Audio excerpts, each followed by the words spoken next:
One book at a time. Today's selection is Psychological Warfare. Have you ever wondered what is the most fearsome weapon in this world? And it is not an atomic bomb, nor a hypersonic missile, nor an elite army equipped to the teeth.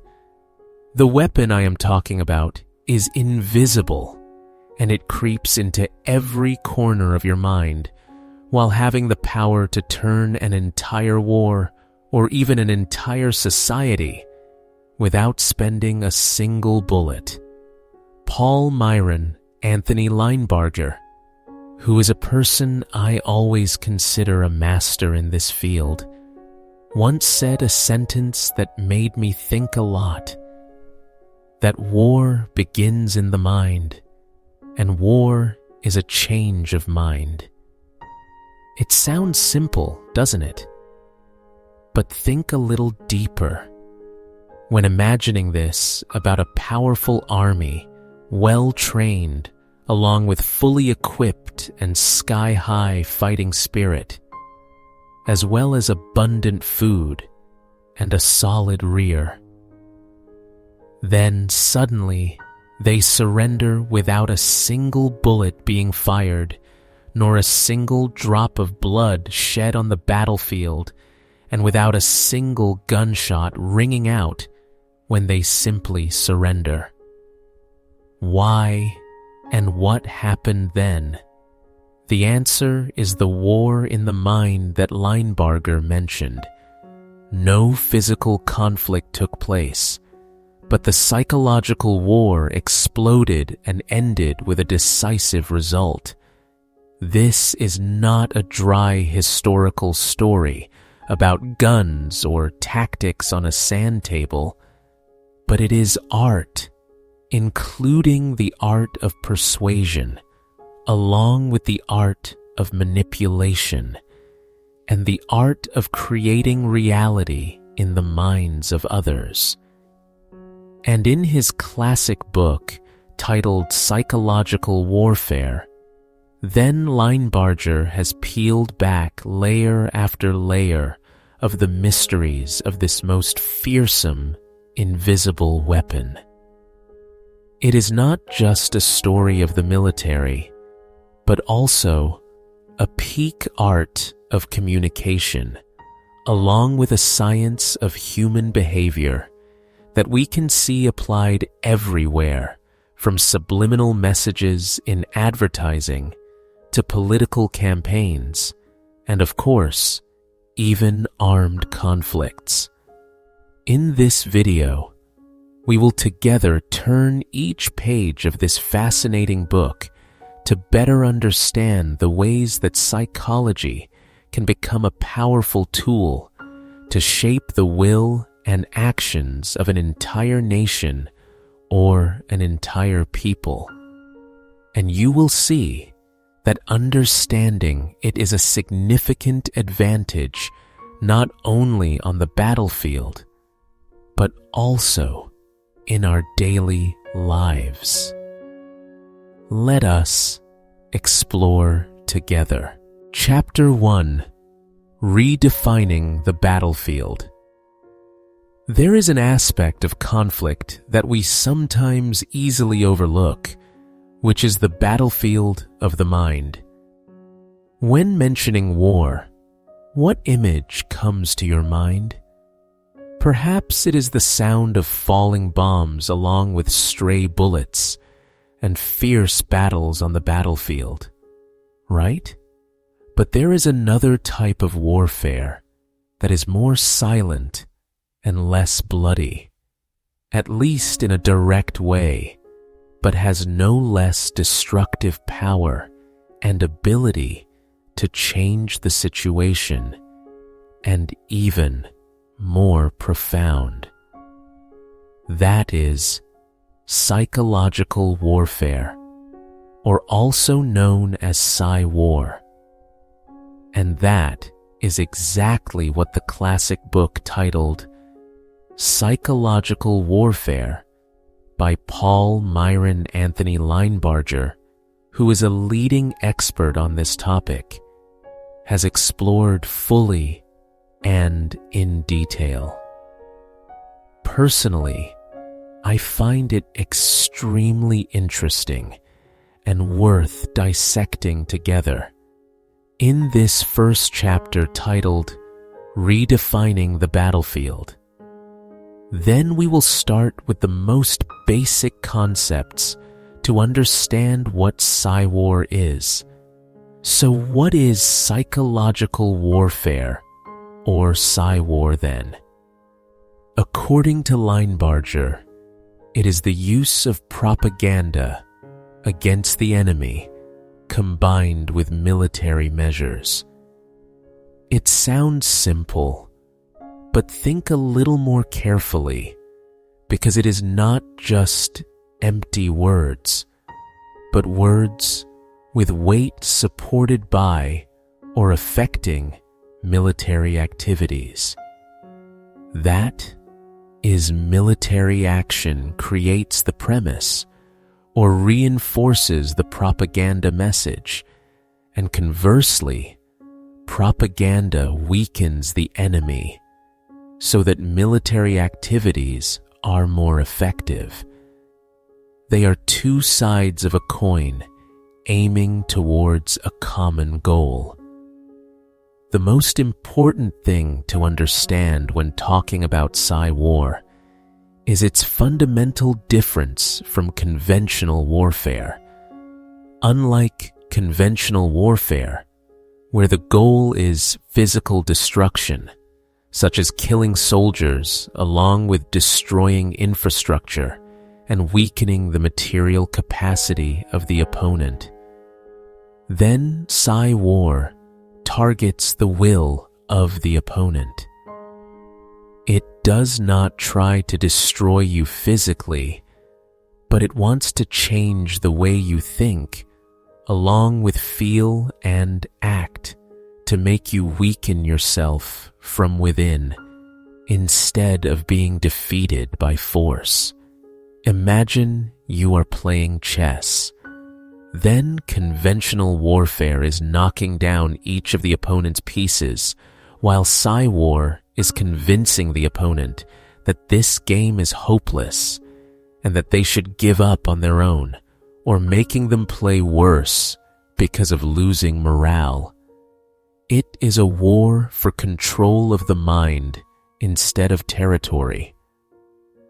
And to do that then, PsyWar has three main goals, as Linebarger pointed out.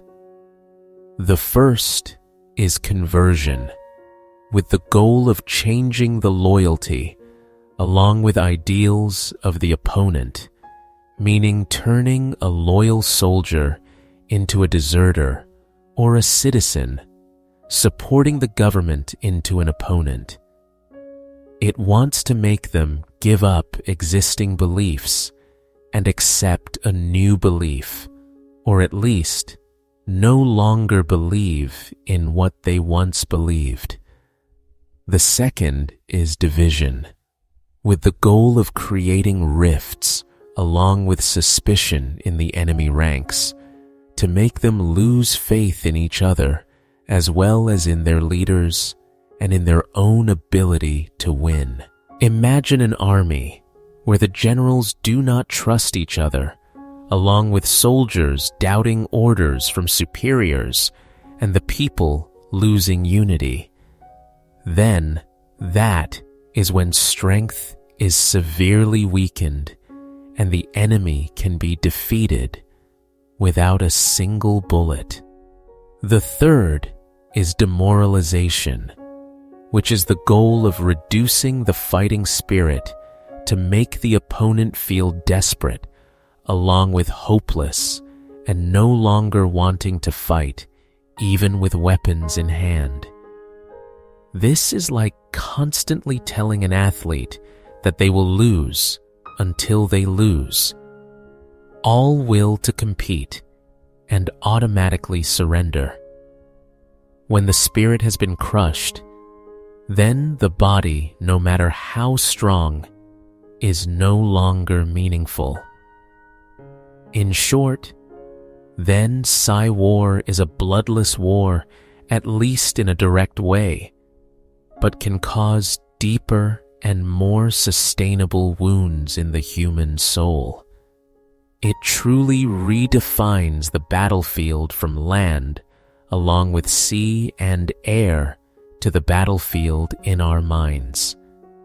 And this is just the beginning, because in the next chapters, then we will go deeper into the specific methods along with tactics that PsyWar has been applied in history and how it is still operating strongly in our modern world.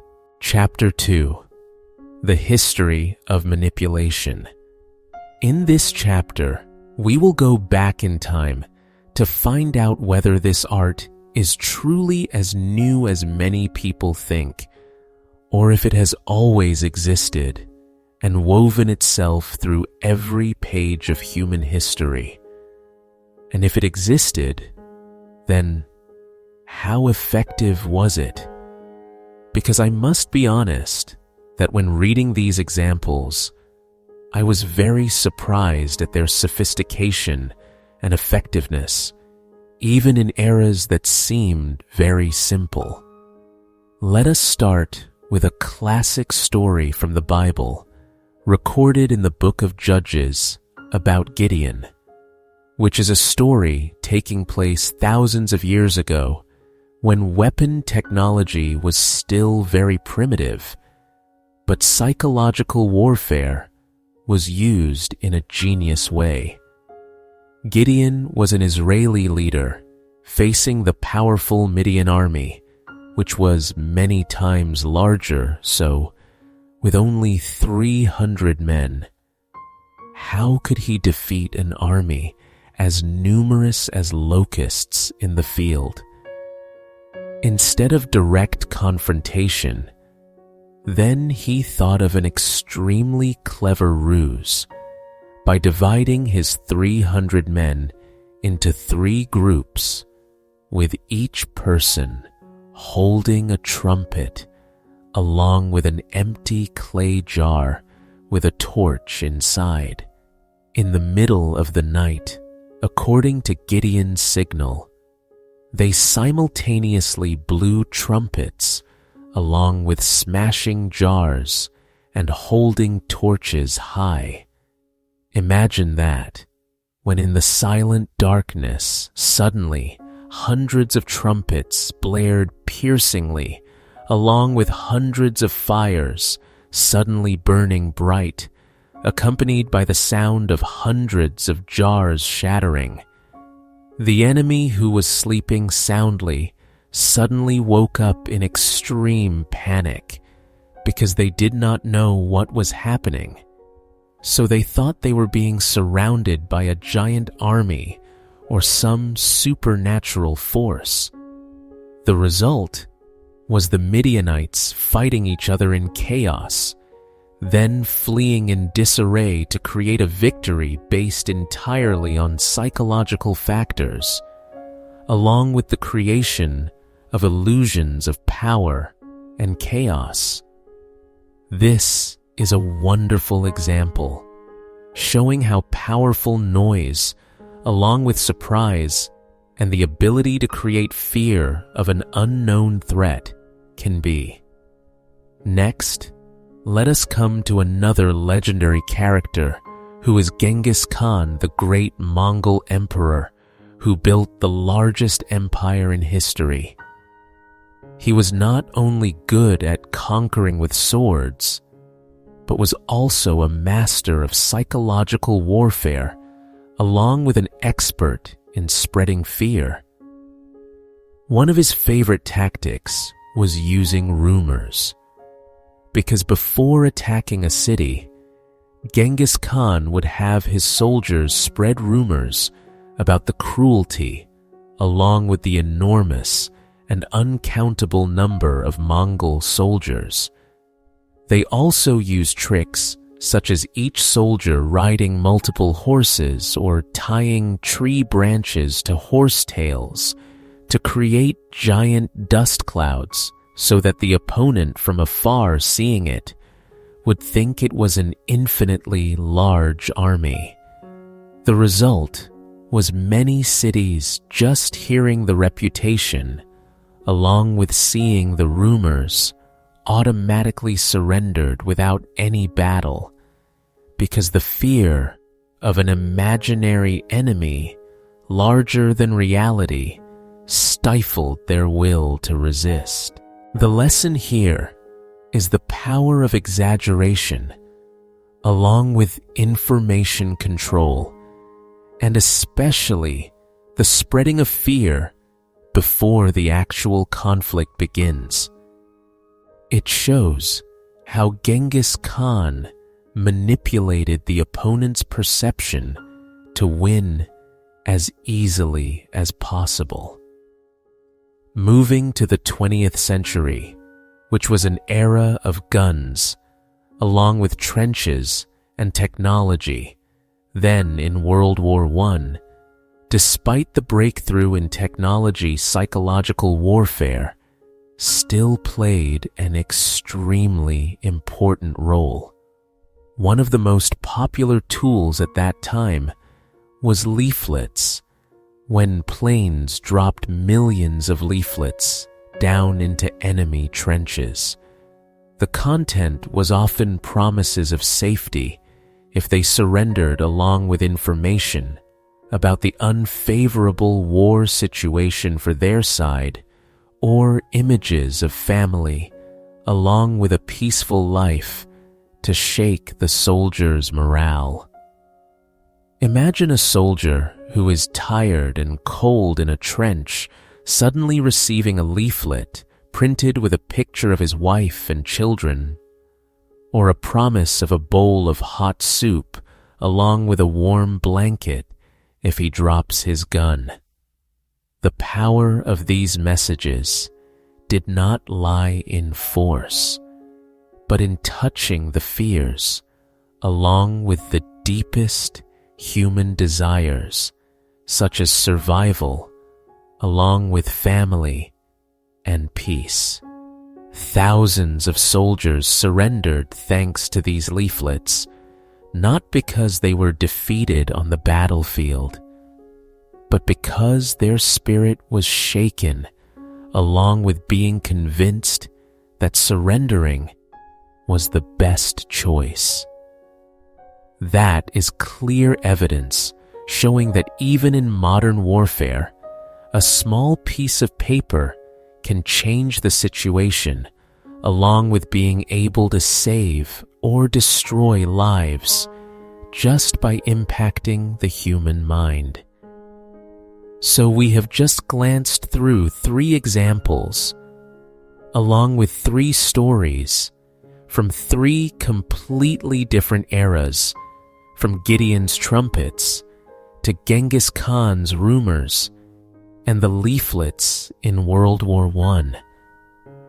Each story is a powerful testament that psychological warfare or psychological manipulation is not a modern invention, but it has always been an indispensable part of the art of war, along with a powerful tool to shape perception and control behavior. Then win victory sometimes without bloodshed. And the scarier thing is that it is still continuing to develop, along with adapting to each era and each new technology to creep into our lives more than you think.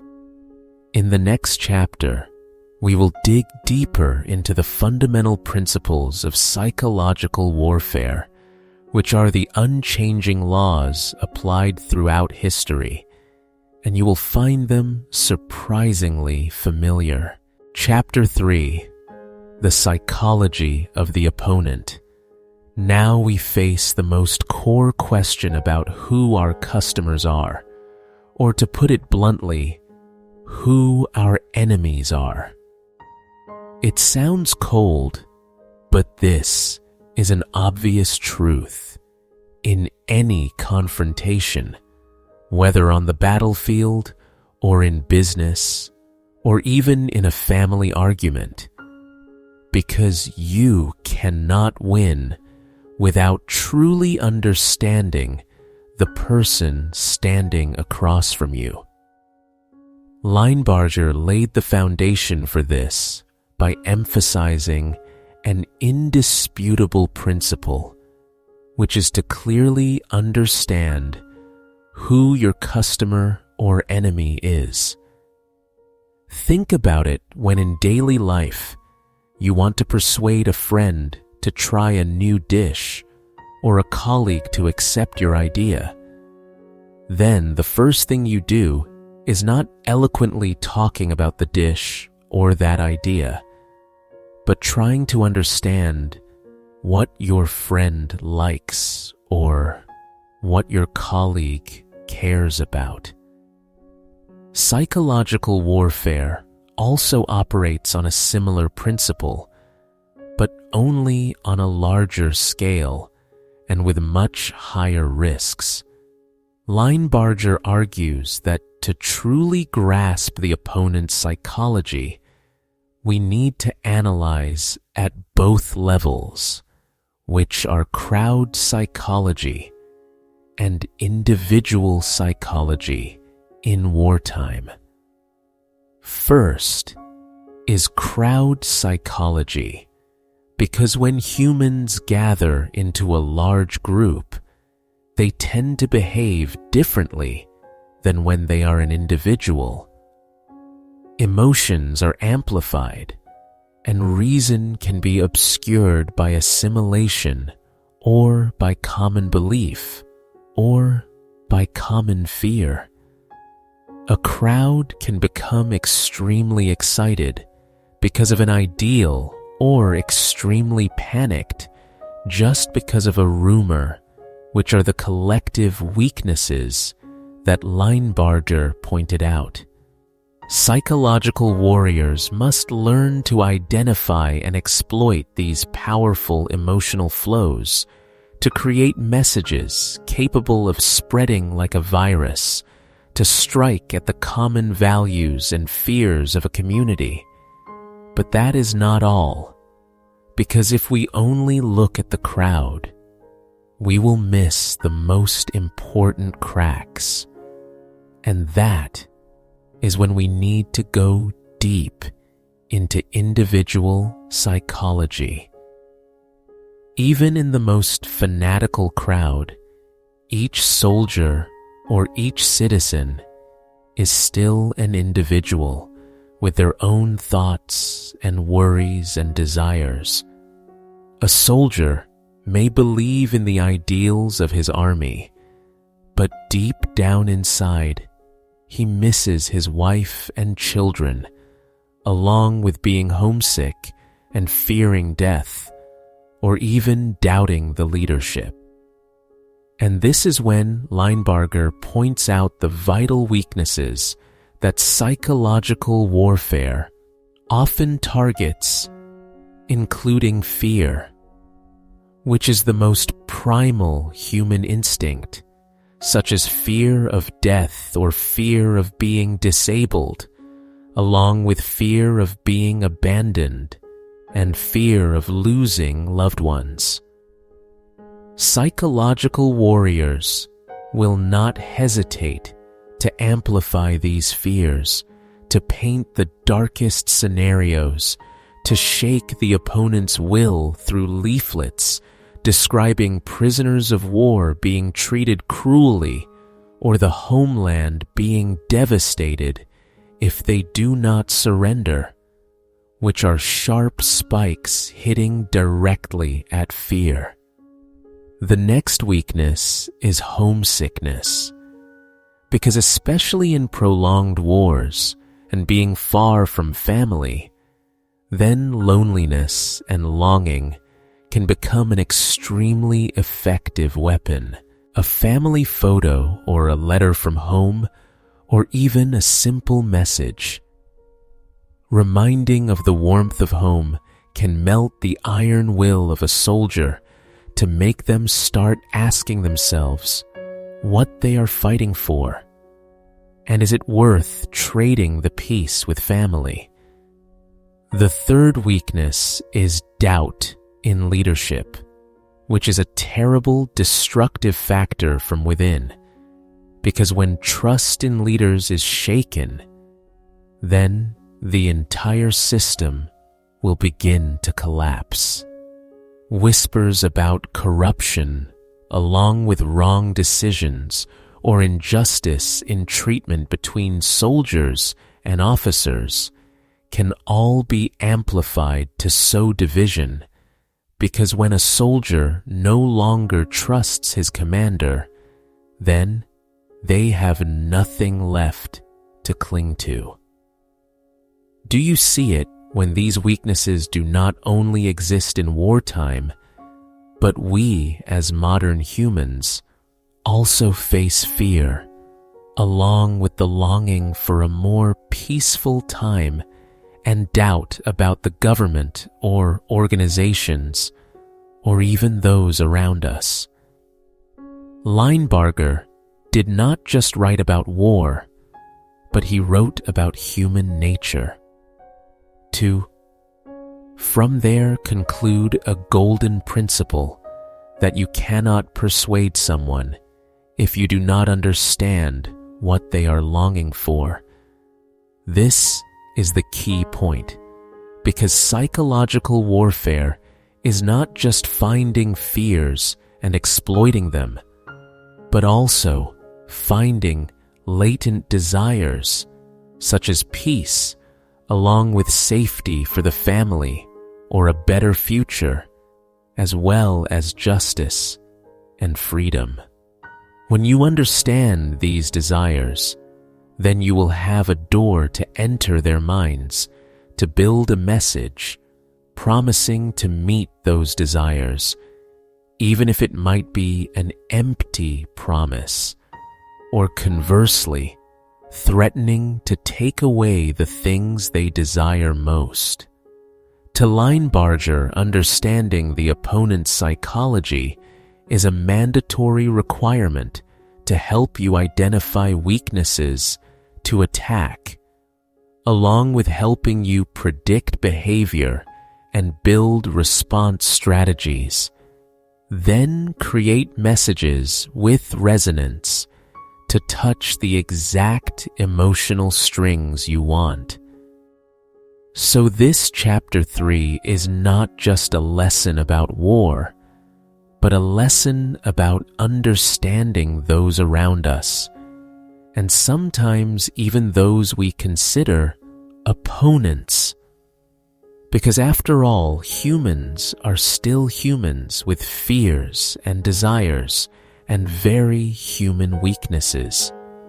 In the next chapter, we will go deeper into how to build the most effective messages along with specific tools to impact the opponent's psychology.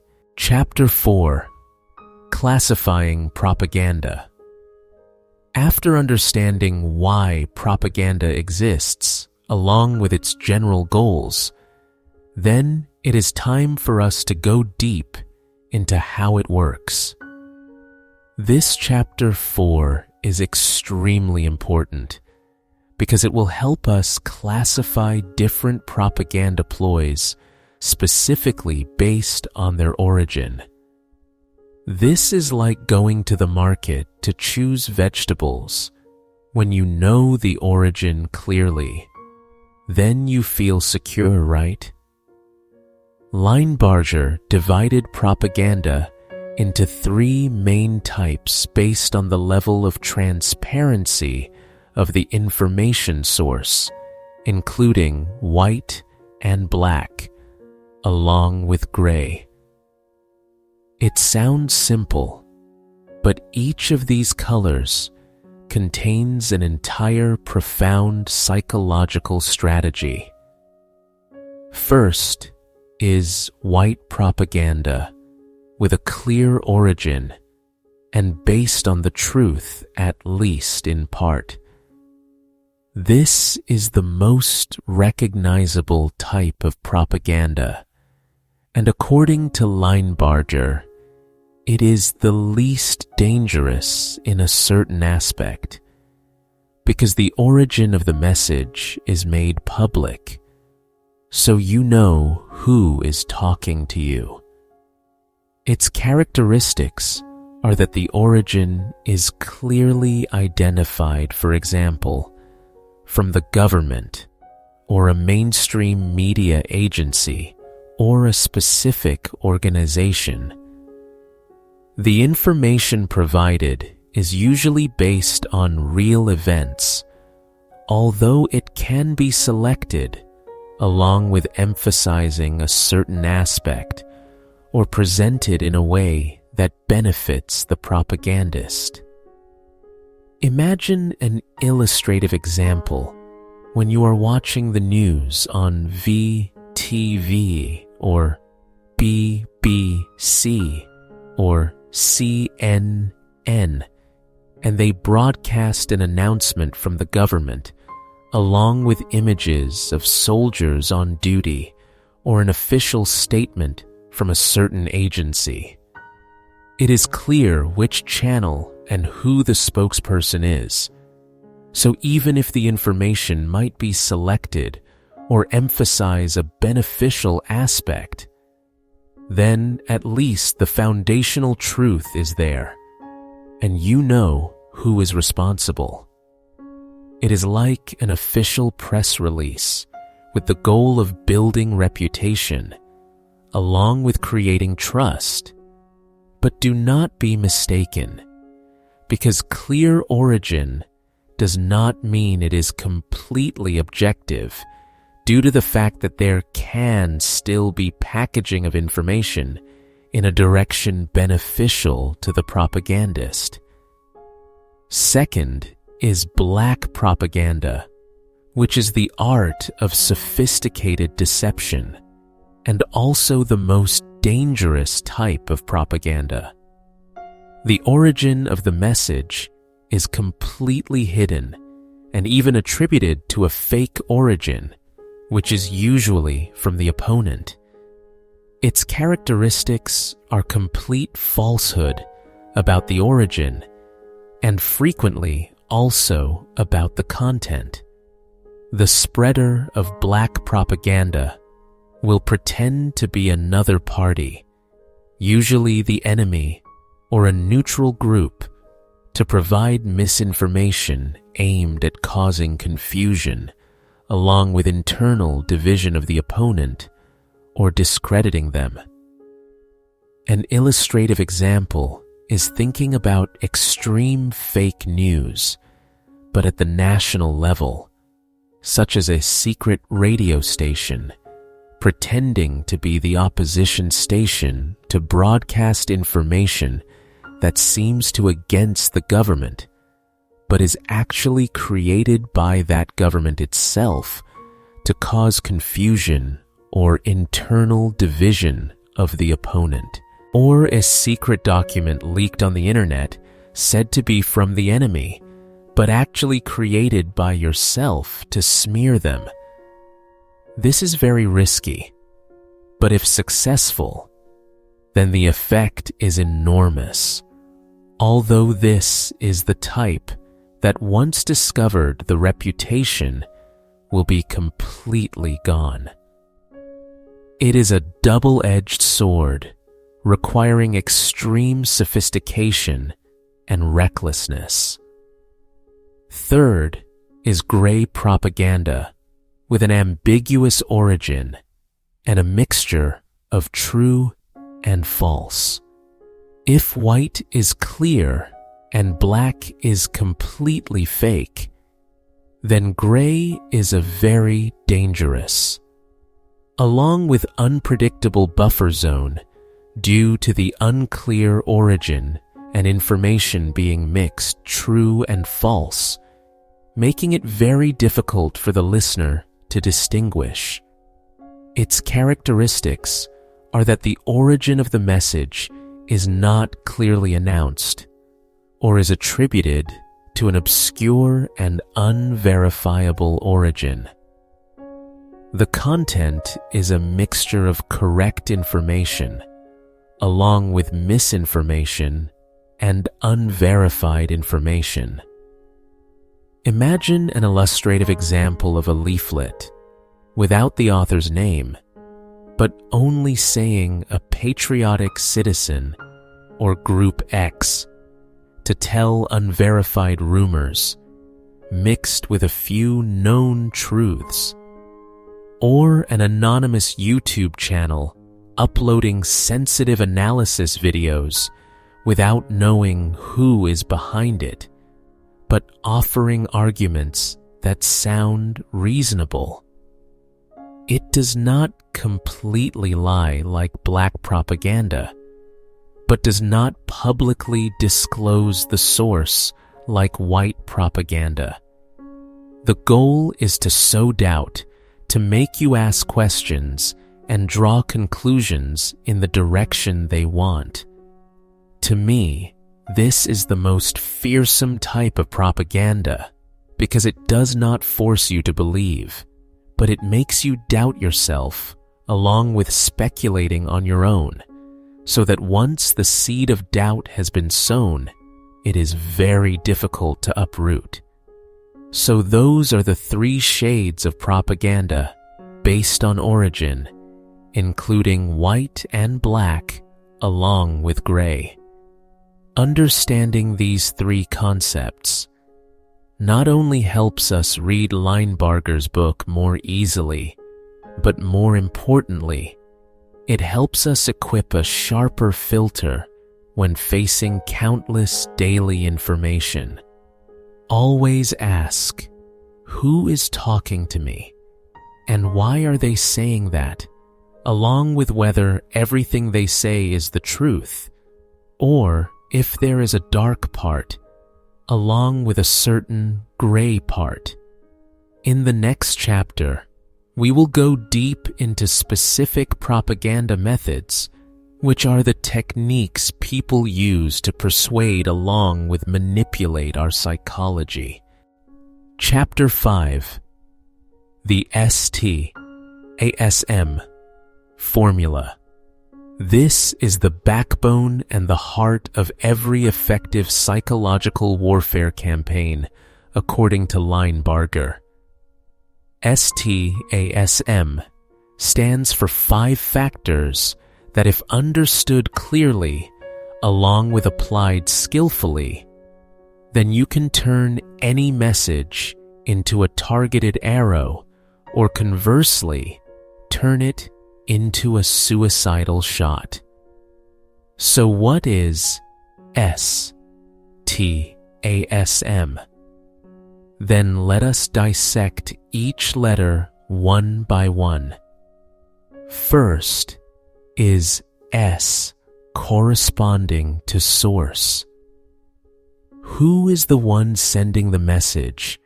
Because the credibility of the source can be the key factor deciding whether that message is accepted or discarded. It could be a reliable government or a resistance movement supported by the people, or even an anonymous individual believed to have internal information. A reliable source will be received differently, while a fake or malicious source can backfire immediately.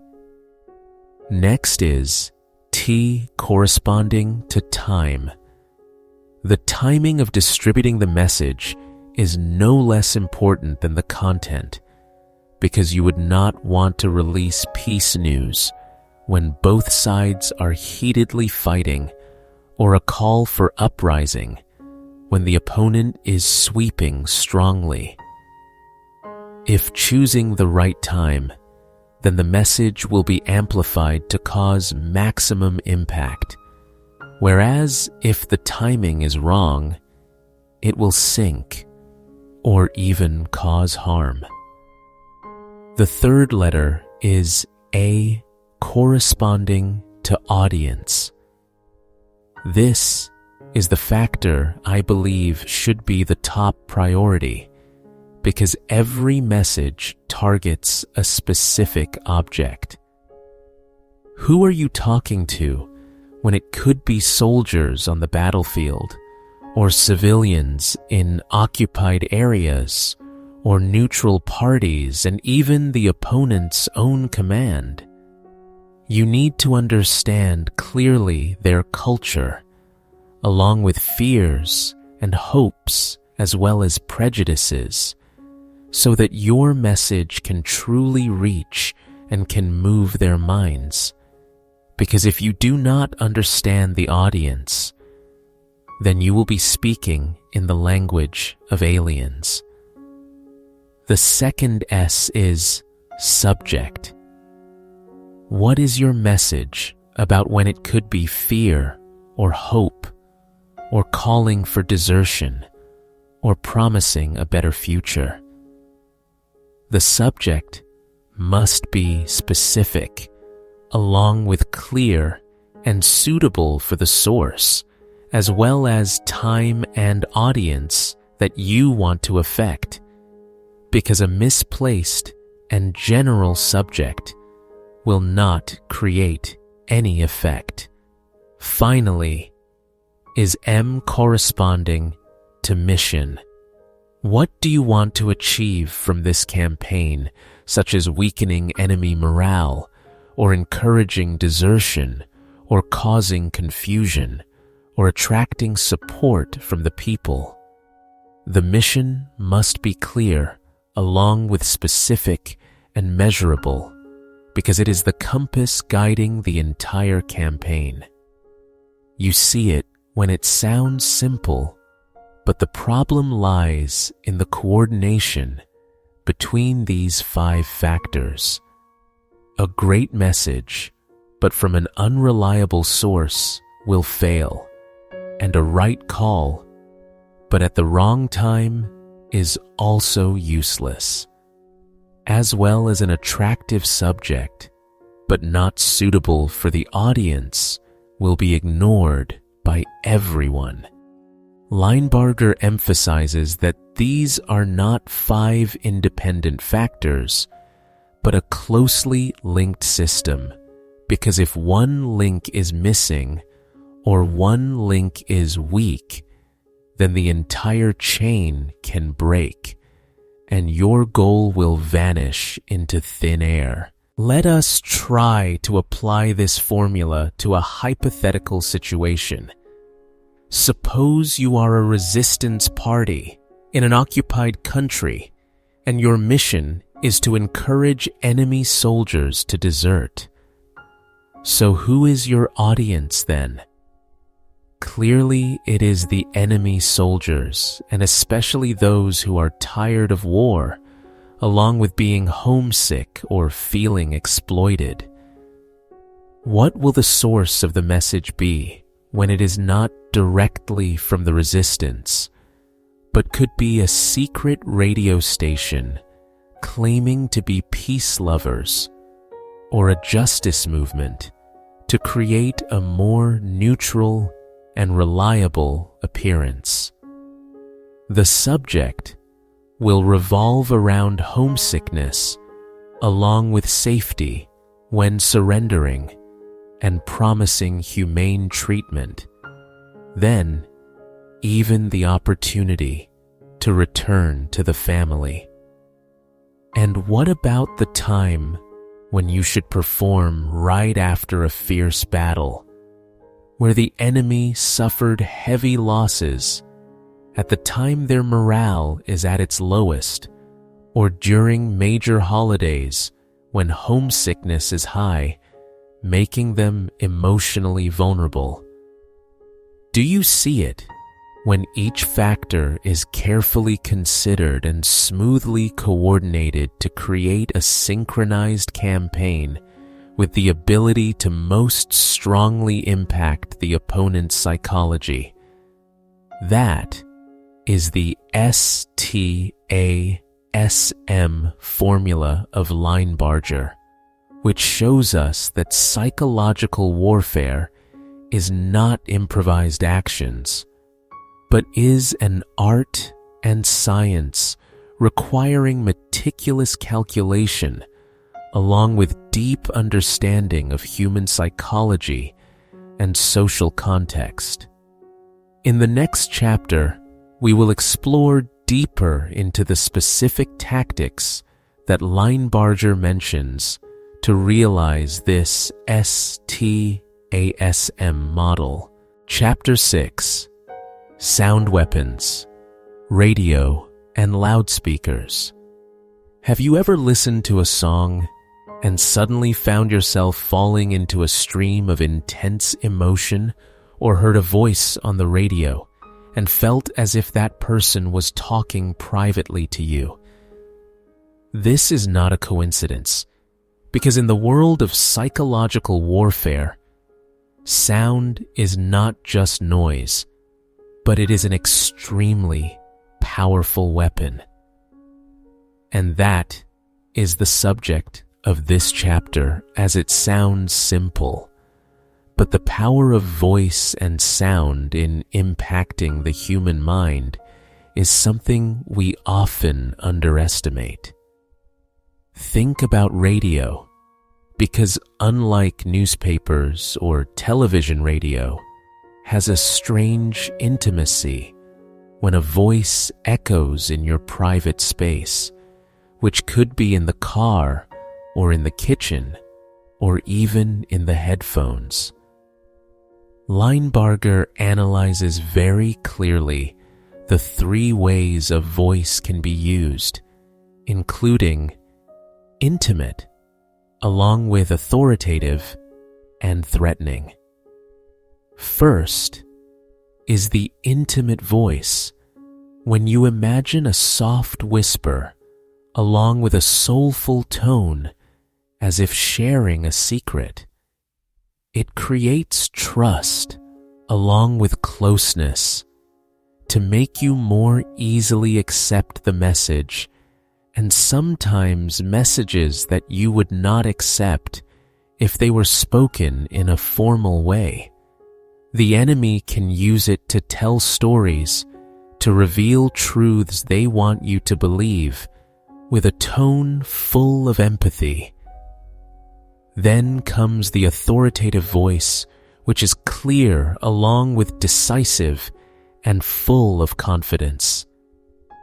This is the voice of a leader or an expert or a person you are taught to listen to. It commands along with guides and sometimes reassures, but always with an unshakable certainty. When an important announcement is broadcast, whether from one's own side or the enemy side, then the authoritative voice will make the listener feel the message is unchangeable and is the truth. And finally is the threatening voice with the purpose of sowing fear to weaken the will to resist. It can be a harsh along with piercing voice, or sometimes just a cold and suggestive tone. Imagine you are on the battlefield, and from the loudspeakers, you hear a voice announcing your inevitable defeat, while listing the terrible consequences if you continue to fight. How does that feel when it can paralyze the spirit and make you want to give up? But there is not only the voice, but music is also a superior weapon, because who among us does not have a song associated with some memory, right? In psychological warfare, music is used very skillfully to evoke emotions, and especially homesickness. Imagine soldiers who are in a foreign land, along with being tired and lonely, when suddenly on the enemy's radio waves, they hear a familiar melody from their homeland, or a song their mother used to sing as a lullaby, or a song they often listen to with their lover. The contrast between harsh reality and those sweet memories can be a strong blow to the spirit to shake the fighting will. It is not a direct threat, but it attacks deep into the heart and into the softest part of a human.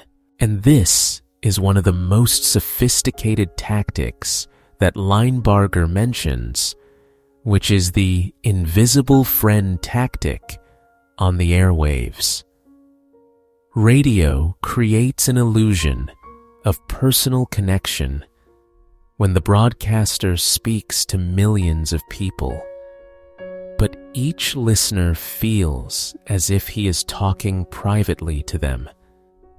They share information along with stories and even advice in a friendly way, so that gradually the listener begins to consider that voice as a friend and a trustworthy person, even though they have never met.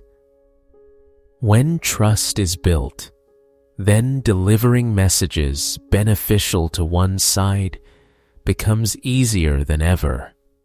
Just like how we feel close to our favorite podcast hosts, we believe them, and we feel as if they are a part of our lives, even though we are just silent listeners.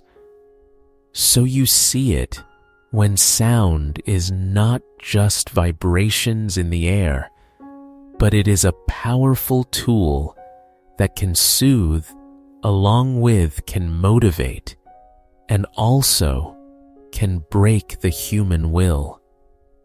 From the whispered voice, along with the poignant melody, to the authoritative words, radio and loudspeakers have been used as invisible weapons in the war to win hearts and minds. And that is an expensive lesson about how we receive information daily, so you should always be aware of the power of sound around you. Chapter 7: Paper Weapons, Leaflets, and Newspapers. Does the name paper weapons sound a bit strange to you? But I assure you that in the world of psychological warfare, a thin piece of paper sometimes has more power than a bullet or a bomb because it targets directly at the human heart and mind. Our main goal today is to discover the art of designing printed materials for persuasion, to find out how these pieces of paper become tools for changing thoughts and actions. First, let us talk about a key point that Linebarger emphasized, which is the importance of illustrations compared to lengthy text. Have you ever wondered when, in the smoke of the battlefield, and between life and death, who has the time, along with the mind, to read a long and complex essay? The answer is very few people, and this is exactly when the power of imagery comes into play.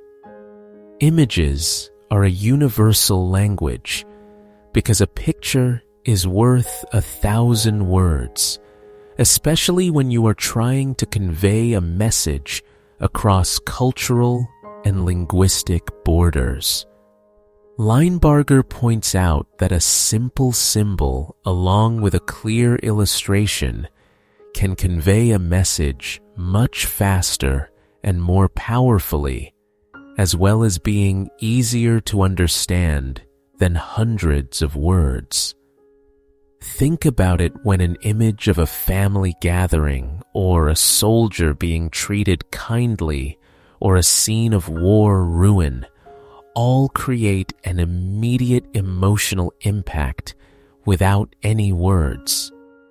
It bypasses language barriers to overcome fatigue along with fear, then goes straight into the subconscious. Now let us move on to one of the most classic symbols of paper psychological warfare, which is the Safe Conduct Pass. It is not just a piece of paper, but it is a ray of hope, or a deadly trap, which is a dramatic question that both soldiers and commanders must face. A piece of paper promising safety if you surrender will provide an escape from the brutal war. From Linebarger's perspective, an effective safe conduct pass is not just an empty promise, but it must have full authentic, along with reliable information, such as an official seal, and a clear signature of a high-ranking officer with authority, and most importantly, specific, along with clear instructions on how to surrender safely. It must look official and realistic.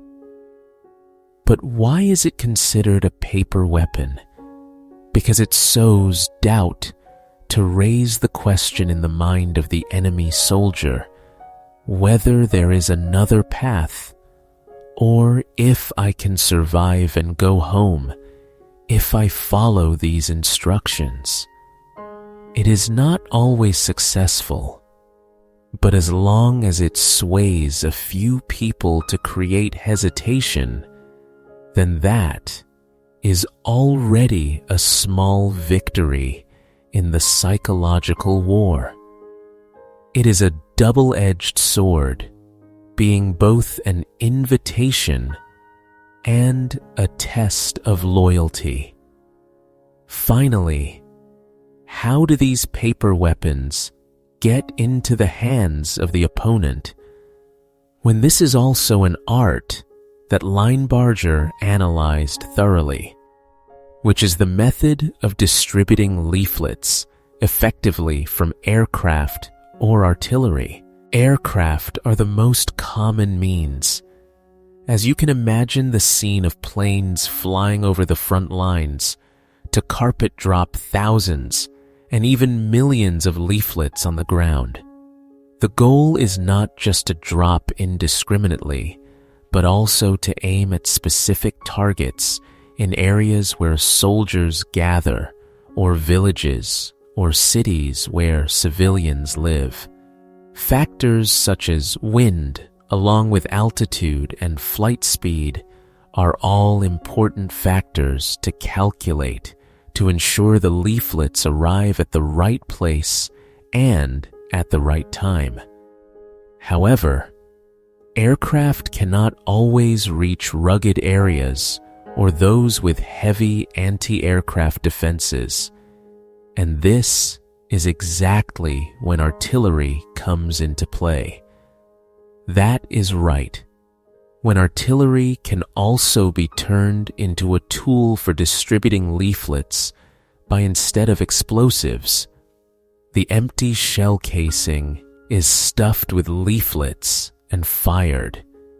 When reaching a predetermined altitude or distance, the shell will burst to scatter hundreds of leaflets in a small area. This method allows psychological campaigns to target hard-to-reach lands where aircraft cannot operate safely. In summary, these pieces of paper are not just paper, but they are sophisticated psychological weapons designed to impact the mind to sow doubt or fan the flames of hope.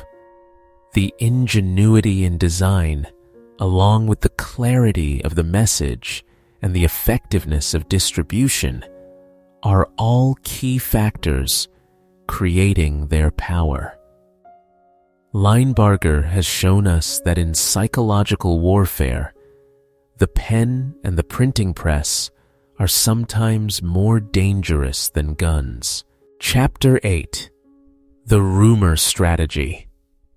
Have you ever noticed when official, verified news is often slow and sometimes dry because it must go through many levels of approval and testing?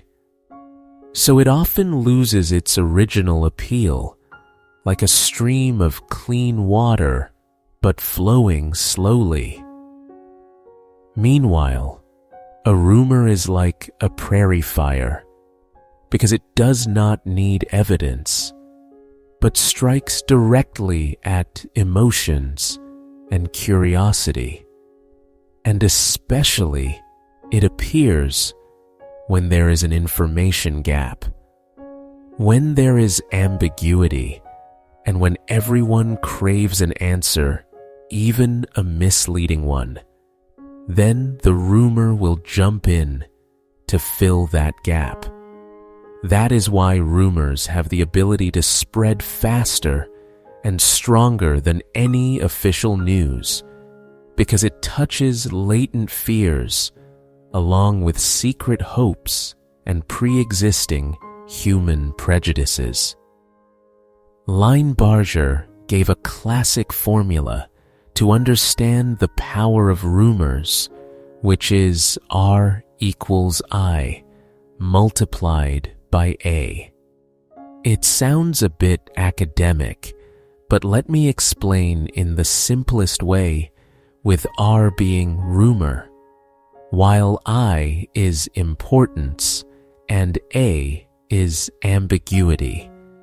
Let us analyze each factor, starting with importance, to see if something is truly important to the listener when it directly affects them, or their wallet, or their security, and the future of their children.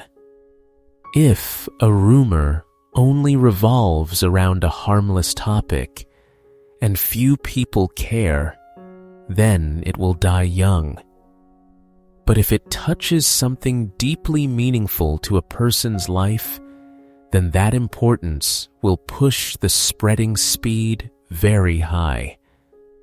For example, news about rising gas prices or a new policy affecting your job will certainly be more important than news about a new Hollywood star getting divorced.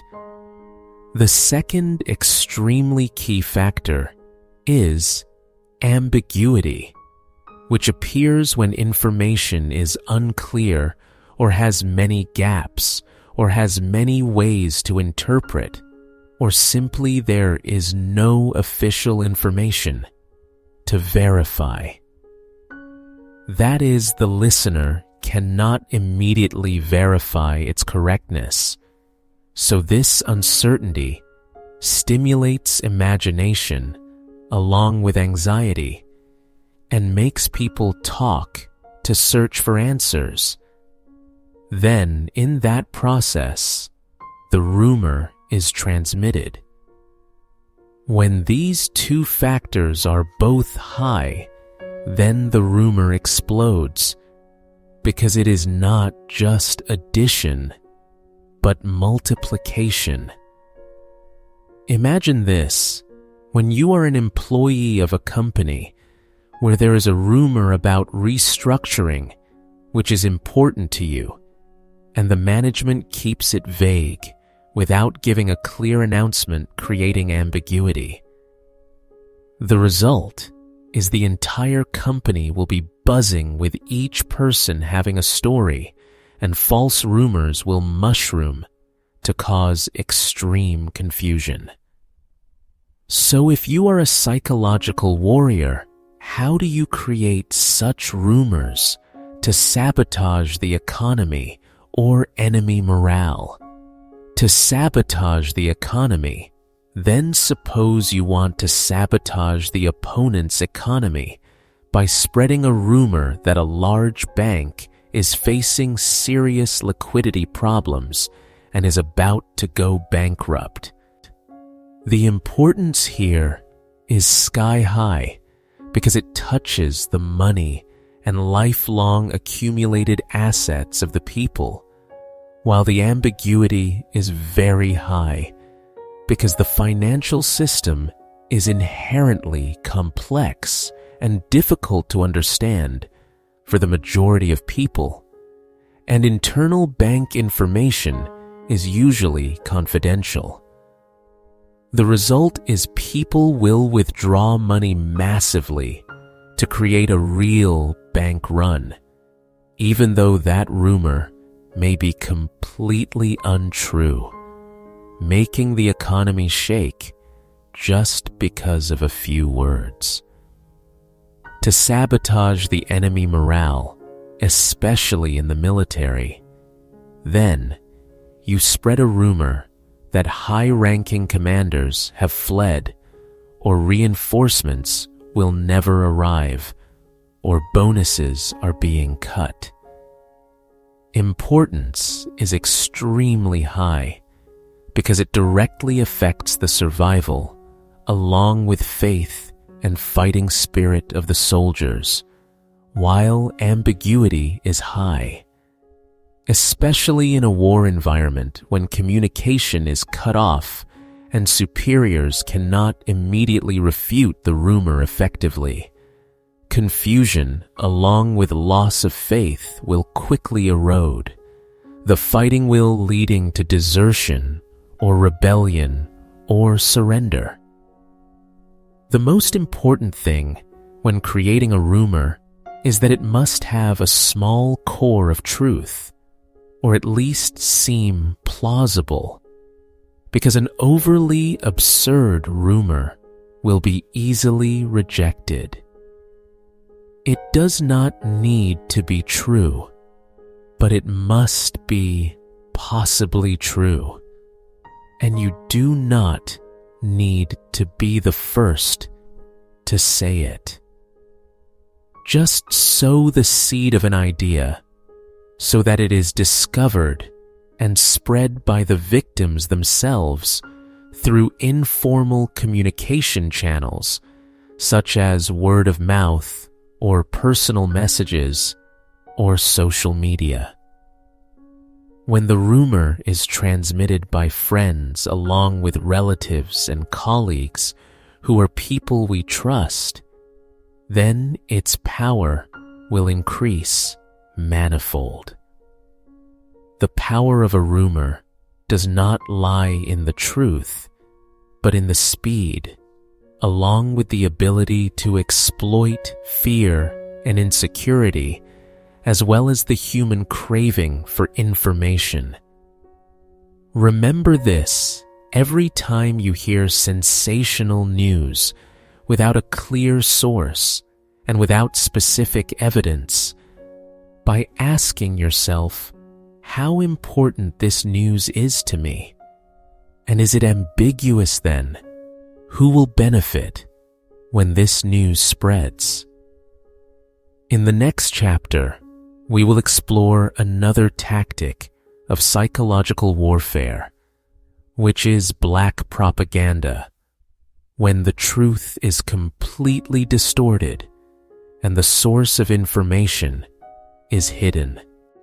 Chapter 9. Truth is the best weapon. It sounds paradoxical, doesn't it? Because why can the truth be a weapon? And why does lying in a war, where the goal is to manipulate the mind, not always work? So let us find out together. The first thing Leinebarger wants us to understand is the paradox of truth. When the painful truth has a higher destructive power than a lie. Imagine this, when a lie, no matter how sophisticated, is just like a small cut that only bleeds because it can make the opponent confused. But once discovered, it will turn into poison against yourself. Then trust is destroyed, and after that, every piece of information you provide is questioned. But a harsh truth is different, because it is like a sharp blade cutting straight to the bone, to not only cause immediate pain, but also leave a deep and hard-to-heal wound. Imagine when you are fighting with all your heart while believing in noble ideals, but suddenly an indisputable truth is exposed that your leader is corrupt, or the purpose of the war is not what you thought, or the actual situation is much more tragic than what you were told. What happens then is that your faith collapses. Not faith in the messenger, but faith in everything you ever believed in. That truth sows doubt along with internal division, and most importantly, it causes a severe loss of morale. It is not simply making the opponent not believe you, but it also makes them not believe in themselves anymore, which is a fatal blow to the fighting will. Linebarger emphasizes that the truth, even if only a part of the truth, if presented skillfully, will be much harder to refute than a completely fabricated story. So, how can we take advantage of that power? Then, it is the second point about building credibility to use for the decisive blow later. Credibility is not something you can buy with money, but it is built bit by bit, over time, through consistency. In psychological warfare, this means you must be willing to tell truths, including small truths that are not too important, but are very easy to verify, such as the weather forecast for the enemy area, or announcing a small event, or even a small loss of our own side that cannot be hidden. Why must you do that? Because it is for the opponent to gradually trust your information source. So when they see what you say is true, once then, twice, and many times, they will start to see you as a reliable information source. And when that time comes, when you need to strike a decisive blow with a big truth capable of changing the situation, they will believe you. Then they will lean towards believing your words more than the words of their own leaders. Think about it. If you are a prophet who always lies, then would anyone believe your prophecy about the end of the world? But if you are a person who always tells the truth about small things, then when you talk about a big danger, your words will have 1,000 times more weight. Credibility is the key that opens the door to the opponent's mind. The final point, and also the most subtle point, is when to use the truth and when to be silent. This is not always a choice between lying and telling the truth, but sometimes a much more subtle choice is between telling the truth and keeping silent. A veteran psychological warfare strategist never reveals everything they know. You should use the truth when that truth has the ability to cause internal division in the opponent's side, or when it weakens their spirit along with fighting will, or when it exposes the mistakes along with incompetence of the enemy.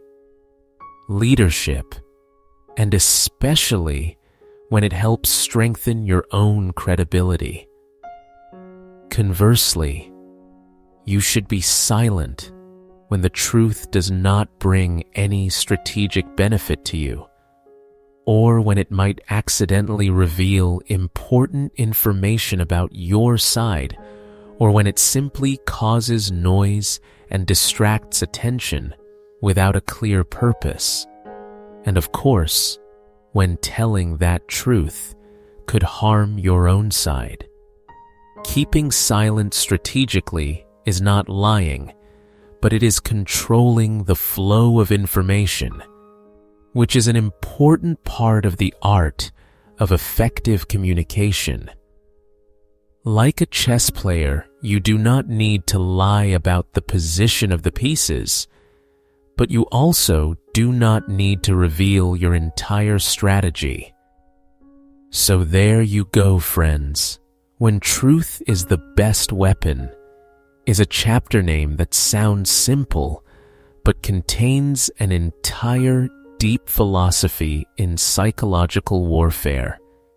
It does not encourage us to become liars, but on the contrary, it teaches us how to use transparency along with truth and credibility as powerful tools to achieve strategic goals.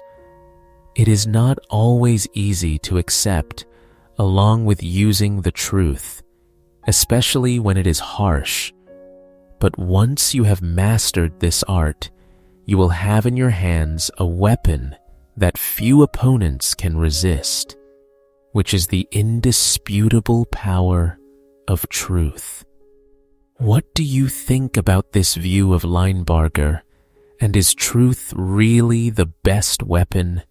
Then, please leave your comments below.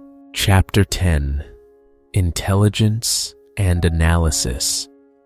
If psychological warfare is a great play, then intelligence is the script along with the director, because the relationship between intelligence, information, and psychological warfare is not only intimate, but it is also an inseparable symbiotic relationship.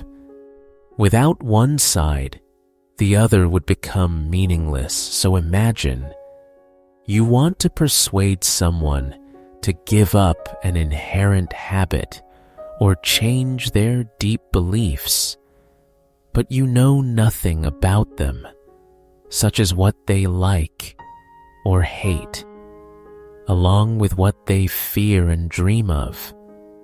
Then it is hopeless, isn't it? Linebarger emphasizes that propaganda without accurate input data is like firing cannons into the sky without knowing where the target is. You need to know who your audience is and where they come from, along with what their core beliefs are, as well as potential anxieties and the rumors spreading in their society, or even the jokes they often tell. Their communication language, along with culture and customs, then even their psychological weaknesses, all need to be captured, because if the information is incorrect, your message will be rejected immediately and even backfire to turn you into a laughingstock or an enemy. So, how to get that golden information, especially in the context of war? Then one of the most valuable sources is prisoners of war. This is not a story about the horrific torture scenes you often see in movies, but about the skill of extracting information intelligently along with subtlety. A captured soldier can reveal many things about the morale of soldiers in their unit, such as whether they miss home and whether they trust the commander, along with whether they are tired of war and whether they believe in the ideal they are fighting for, or even how much they hate the ration food. From those seemingly trivial details, intelligence experts can paint a panoramic picture of the opponent's psychology to use it to draft extremely personalized messages aimed directly at fears, along with hopes and dissatisfaction. For example, if knowing that soldiers are homesick, the message could be, "Do you miss your family? And why fight for a reason that you do not believe in? Then go home, because we will ensure your safety." Or, if they do not trust the leadership, the message will focus on the corruption or incompetence of superiors, because the power of the message lies in the fact that it understands the listener. But the story does not stop at sending messages, because the response of the opponent is extremely important. A successful psychological campaign is not a one-way arrow, but it is a dialogue, even if it seems unilateral. We need to listen to what they say over the radio, along with reading what they write on protest leaflets and analyzing information from deserters, or even tracking changes in their behavior on the battlefield. For example, if the message "surrender" and "the family is waiting" is broadcast en masse, but the number of surrendering soldiers does not increase, then we need to analyze why. When is it because they fear being shot when surrendering? Then the next message must be, "We guarantee your safety, and we will treat you humanely." This is the process of continuous strategic adjustment, which is an endless loop of information, along with analysis and action, then feedback.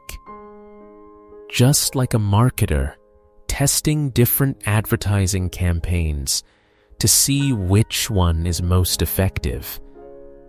Clearly, intelligence and psychological warfare are not two separate fields, but two sides of the same coin, because without intelligence, psychological warfare is just blind guesswork and without a target.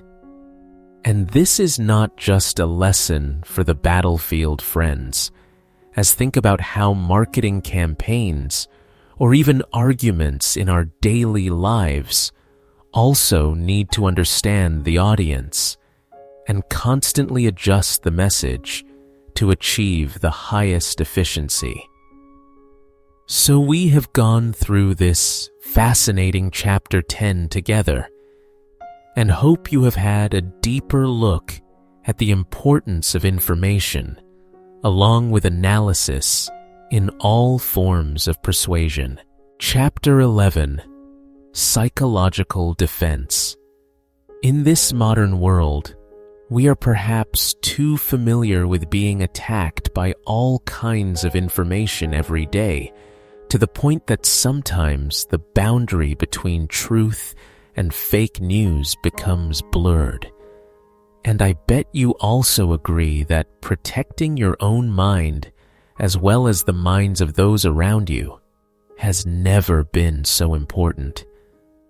Linebarger, with his vision, offered strategies that to this day still retain their original value.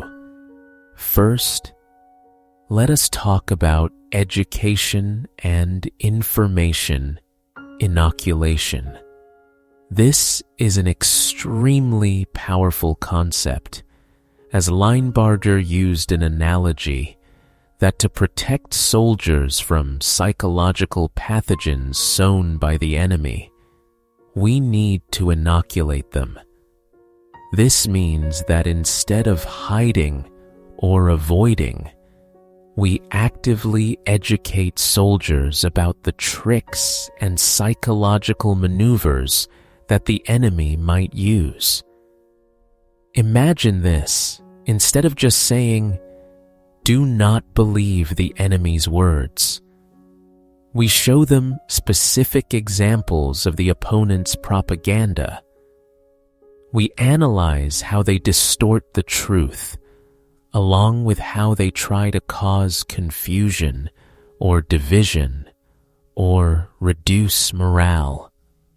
This controlled exposure to psychological pathogens will help soldiers develop an immune system along with an ability to automatically identify and resist misinformation when it actually appears on the battlefield. Like a vaccine information inoculation not only helps them become immune, but also turns them into soldiers with critical thinking who are harder to deceive. I always think that education is the strongest weapon, and in psychological warfare, it is also the sturdiest shield. The second point is a difficult question about news censorship being necessary or a double-edged sword. This is an issue that Linebarger pondered a lot, and I believe it still causes fierce controversy to this day. On one hand, news censorship seems reasonable because it helps prevent information that could cause panic or reveal military secrets or spread false rumors. Suppose in a tough combat situation, news of a failure could quickly collapse morale if not controlled. However, censorship is also a double-edged sword, because if the government or the command is too tight in controlling information, it can erode the faith of the soldiers themselves in their leadership. When soldiers feel they are being hidden from the truth, along with being disrespected, they will start looking for information from other sources, and those are often the enemy's sources or unverified rumors. The lack of transparent information creates a gap for doubt and dissatisfaction, which is something the enemy is very good at exploiting. Linebarger did not offer a simple answer, but emphasized balance, as censorship may be necessary in some cases, but must be very careful, because the goal is not to hide, but to manage information wisely, to maintain unity and trust.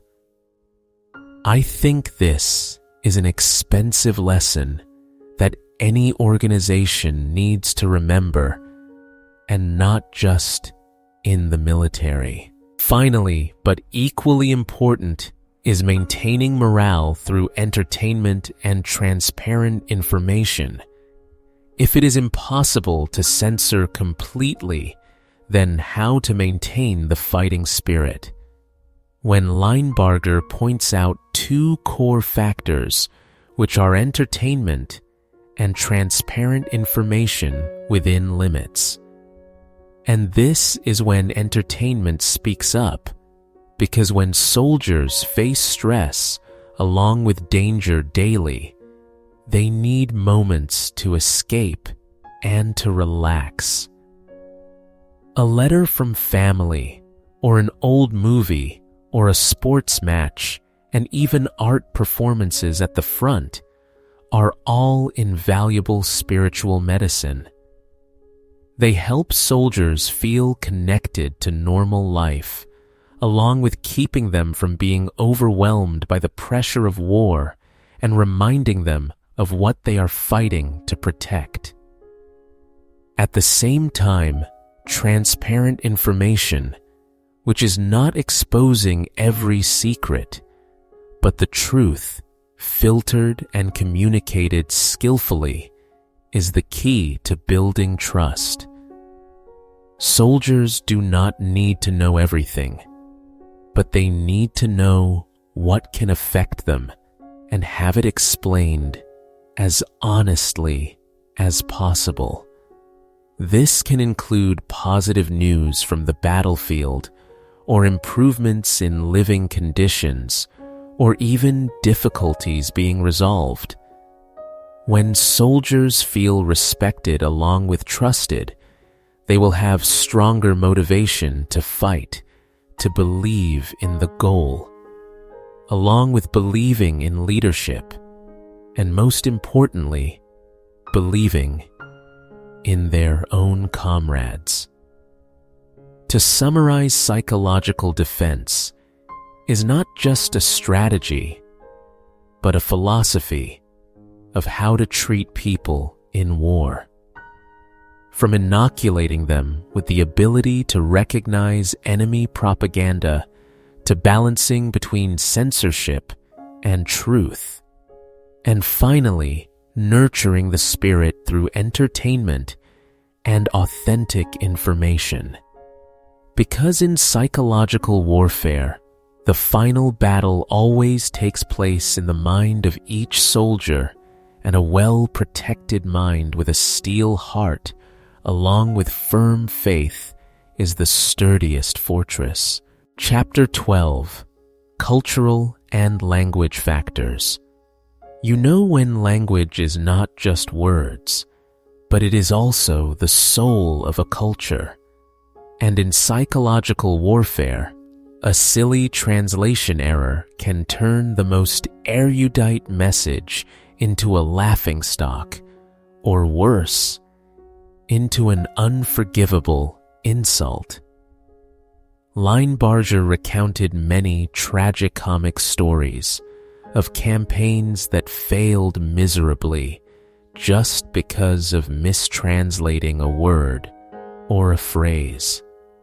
For example, a slogan translated in a word-for-word style can completely lose its original meaning and even carry a completely opposite or ridiculous meaning in another language.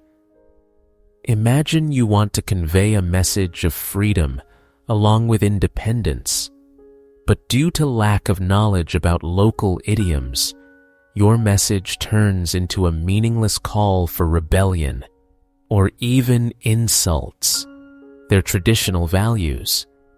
A typical example is when a major soft drink company once wanted to translate the slogan, "Come alive," with Pepsi into Chinese, which when translated literally became Pepsi, brings your ancestors back from the grave, sounding more scary than refreshing, right? The result is that instead of winning over the people you create, alienation along with resistance, making your credibility along with the campaign vanish into thin air just because of a wrong nod from crude translation software or an inexperienced language expert. But the story does not stop at translation, because language is only a small part of the big picture called culture. Linebarger emphasized that understanding the taboos along with religions and customs of the opponent is paramount. You can use perfect language, but if you violate a deep cultural taboo, you will fail. For example, using the image of a sacred animal in a negative context, such as turning that animal into a symbol for the enemy, or broadcasting messages during major religious holidays of the opponent without careful consideration, can be seen as an act of provocation or serious disrespect. Think about the importance of beef in India or pork in Muslim countries when accidentally including these images in a propaganda campaign can cause unforeseen consequences. Or more simply, a hand gesture that seems harmless in one culture is an insult in another. This requires you to put yourself in their shoes, to look at the world through their lens, which is not an easy job, but is the key to opening the door to the opponent's soul instead of slamming it shut. If you do not understand their values, along with beliefs and even their fears, all your efforts will just be playing the lute to a buffalo, or worse, adding fuel to the fire. So what is the solution when it sounds obvious but is often overlooked, which is to use native speakers? Linebarger affirmed the importance of having native speakers in the editorial team, not just to translate, but to localize the message. They not only understand every word, but also capture the subtle nuances along with cultural allusions and taboos that no foreigner, no matter how intelligent, can fully understand. A native speaker will help you avoid translation traps, but more importantly, they will help you shape the message so that it is not only grammatically correct, but also touches the heart along with the mind of the listener, fitting their psychology and values. They are the cultural bridge and the final filter to ensure that your message is not only heard, but also understood and accepted correctly. Their presence transforms an outsider message into an insider message to increase persuasiveness manifold. In summary, in the psychological war culture, along with language, are not auxiliary factors, but are sharp strategic weapons, so ignoring them is inviting failure. As Linebarger pointed out, to win on the ideological front, you must speak the opponent's language and understand their world, then respect their core values.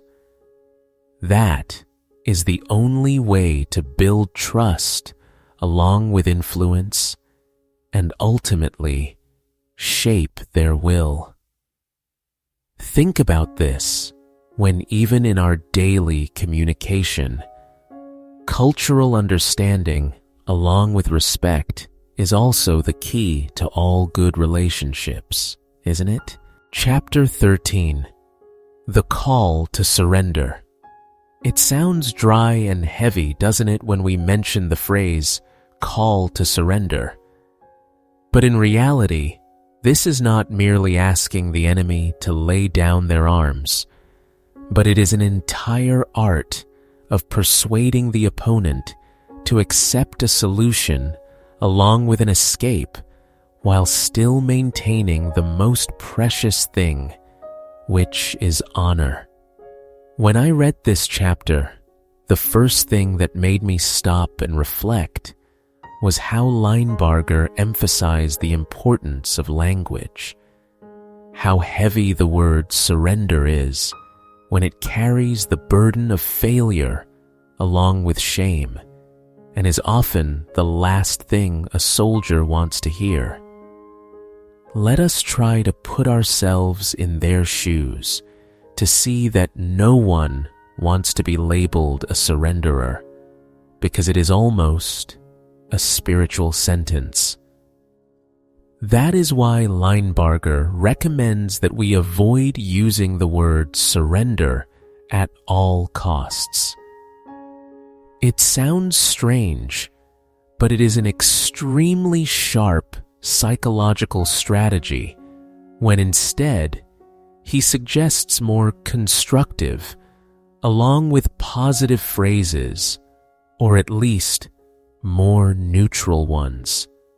Think about using words like cooperation, or seeking freedom, or seeking peace, and choosing the path of survival.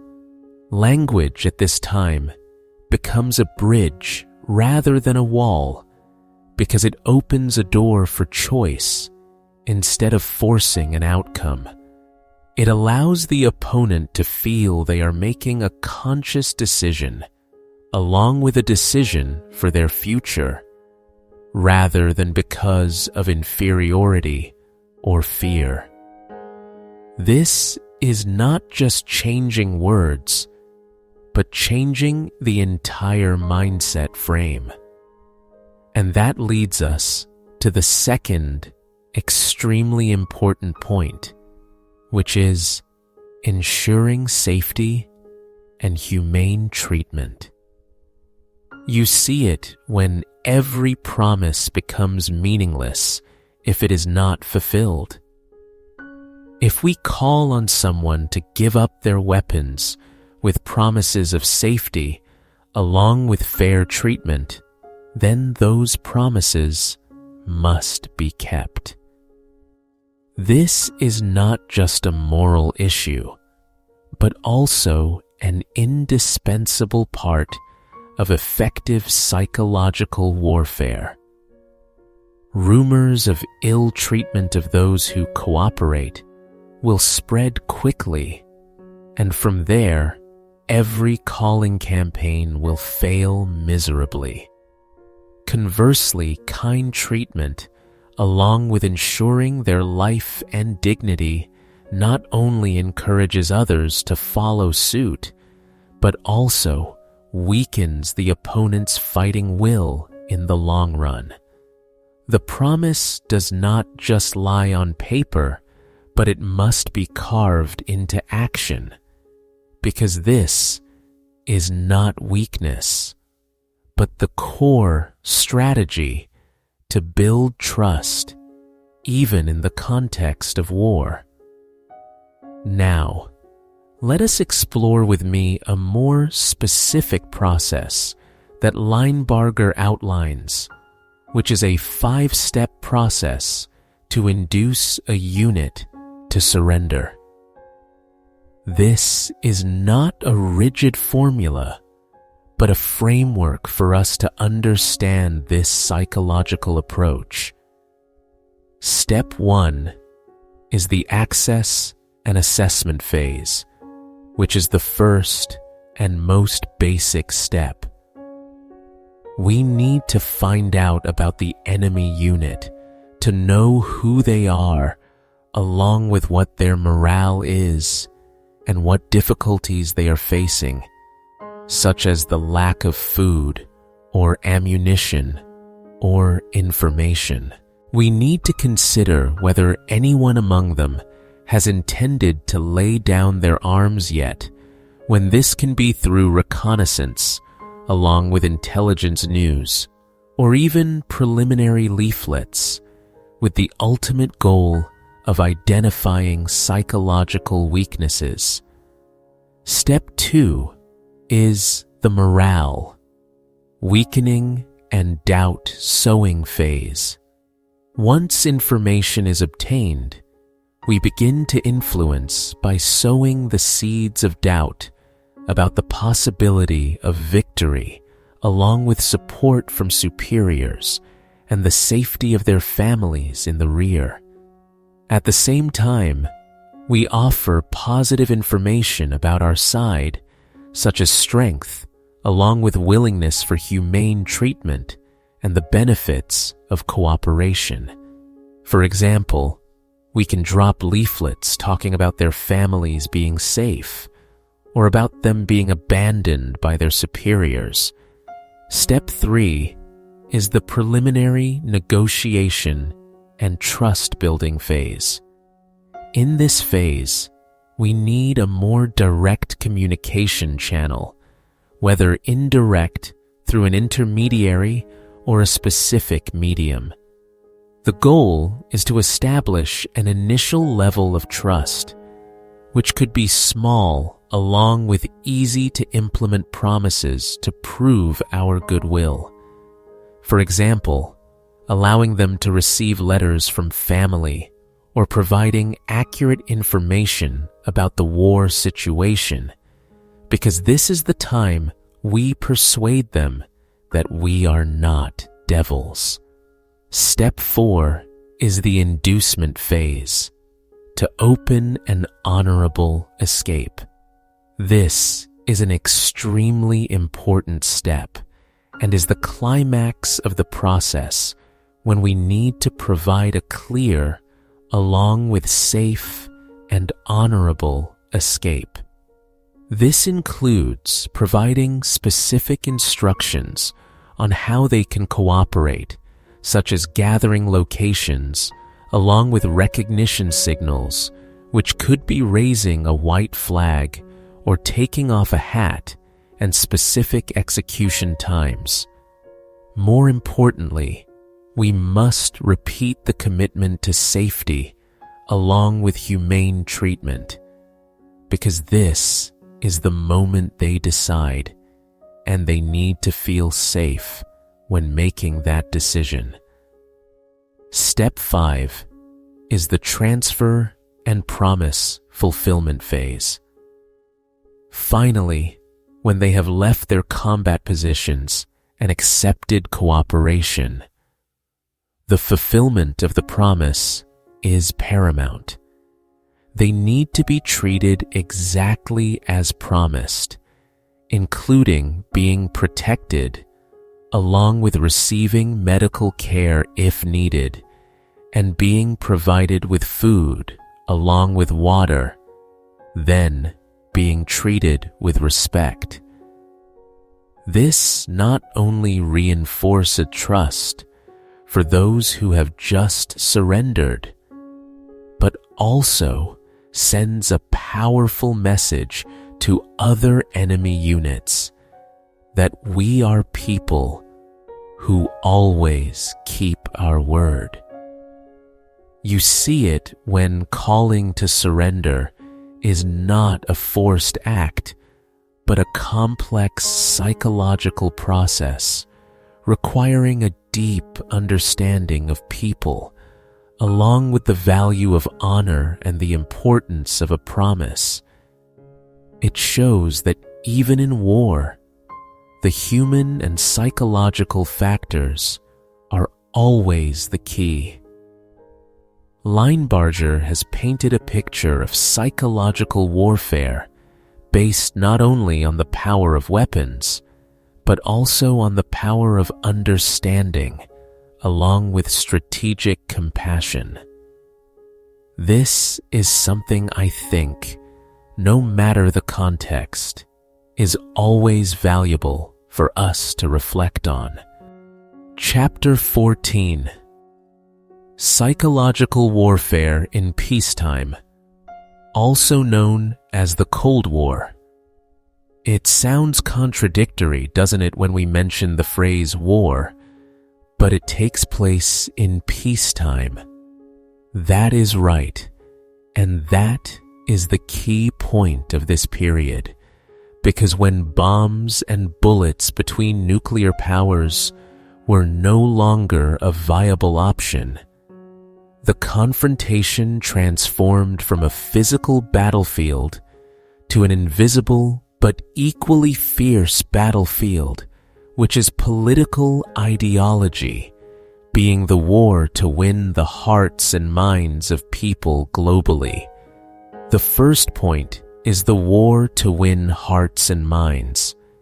In the context of the Cold War, the United States and the Soviet Union, along with their allies, realized that they could not use direct force to impose their ideology, so instead, they had to win support or at least sympathy from people in other countries. This is the philosophy behind the phrase, hearts and minds.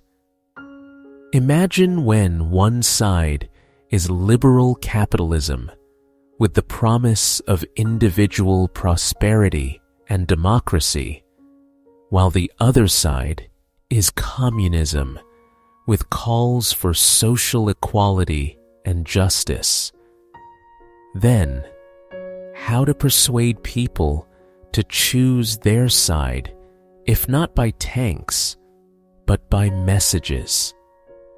Radio stations such as The Voice of America, FIF, OA, along with Radio Free Europe of the West, or Radio Moscow of the socialist camp became modern weapons, as they crossed all borders to transmit news, along with analysis and even hidden messages about lifestyle or selected truths to shake faith in the opposing regime and strengthen their own image. This is not mere information, but it is the shaping of perception, being a silent infiltration into ideology. The second point is cultural diplomacy as a form of psychological warfare. I think this is one of the most subtle and effective aspects of peacetime psychological warfare, because it is not just dry political news, but also smiles, along with music and art. Both sides used cultural diplomacy as a powerful tool to promote their image and soften the opponent.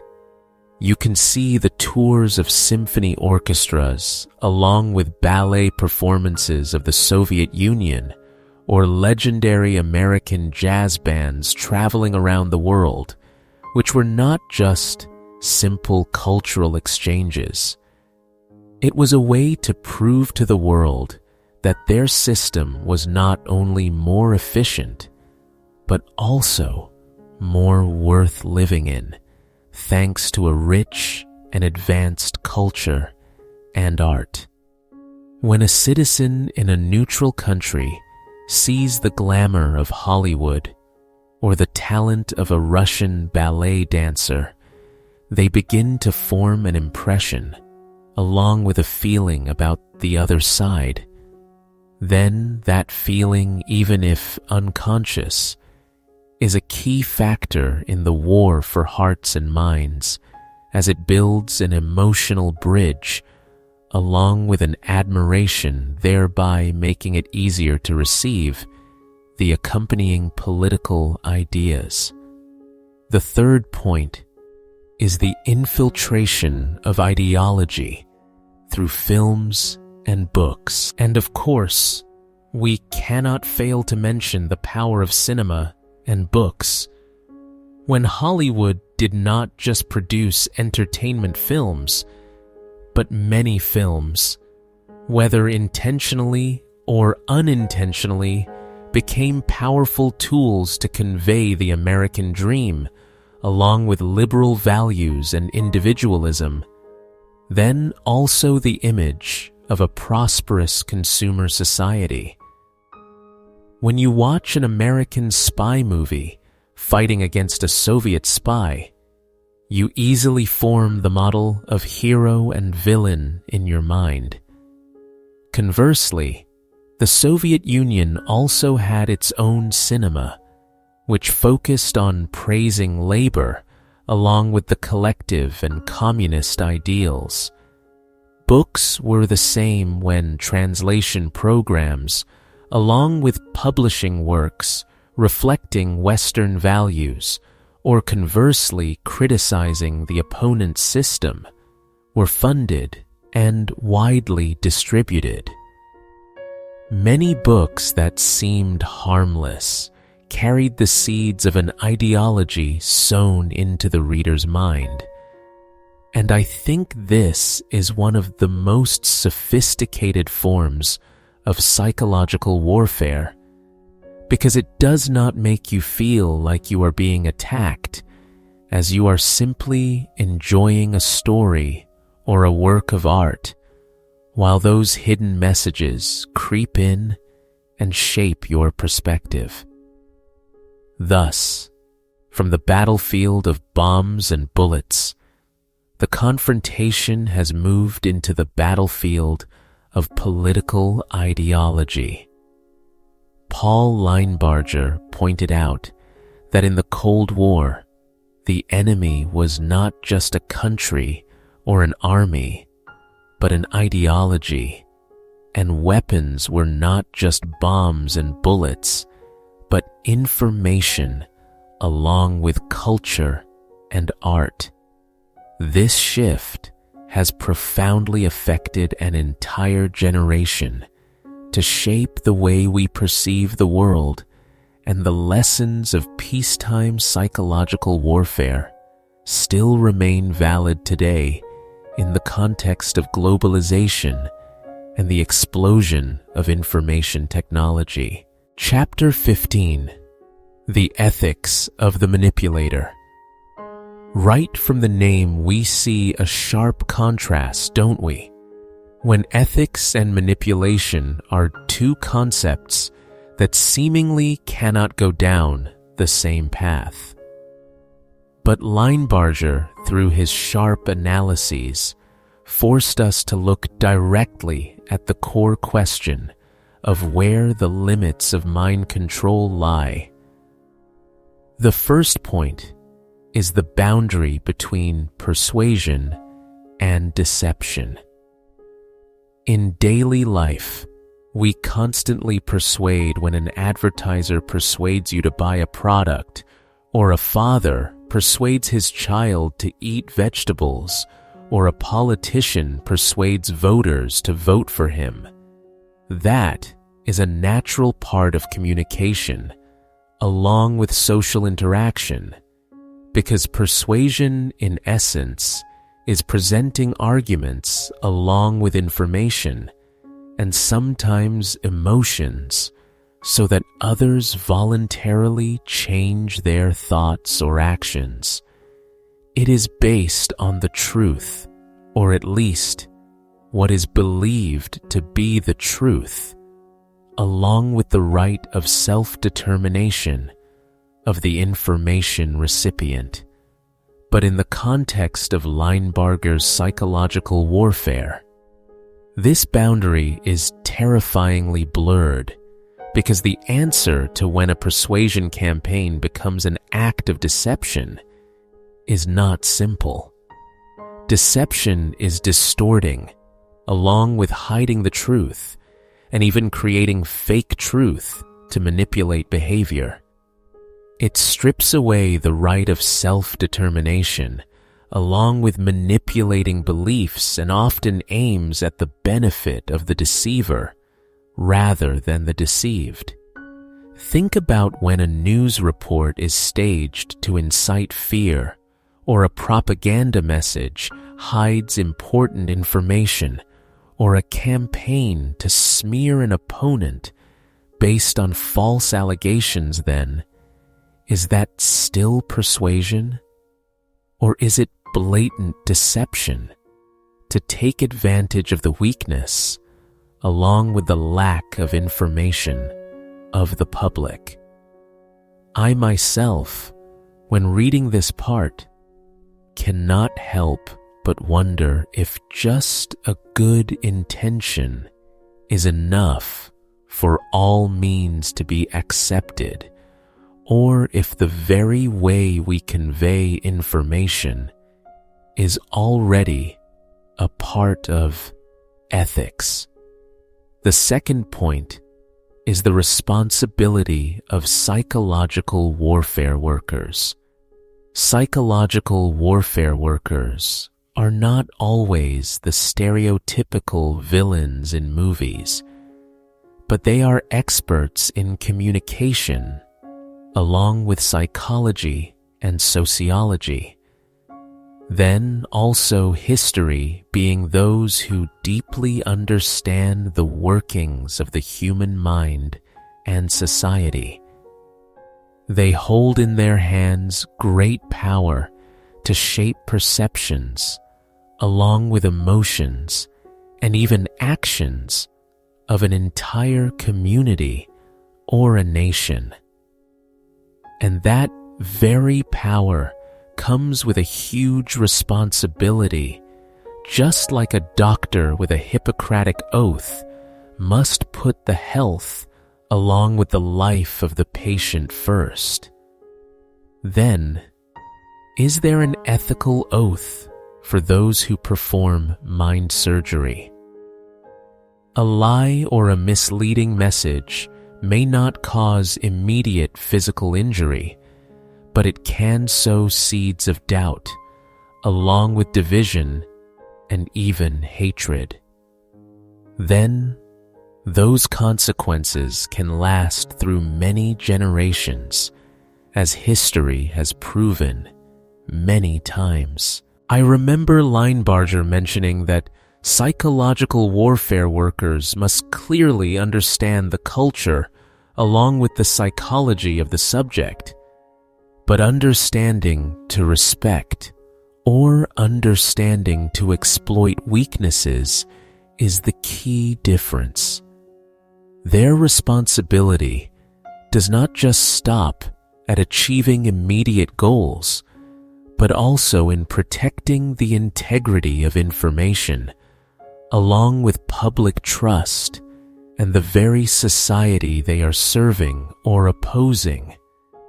Because once a seed of lies is sown, it can grow into a giant tree, obscuring the light of truth for many generations. The third point is the question of whether the end justifies the means.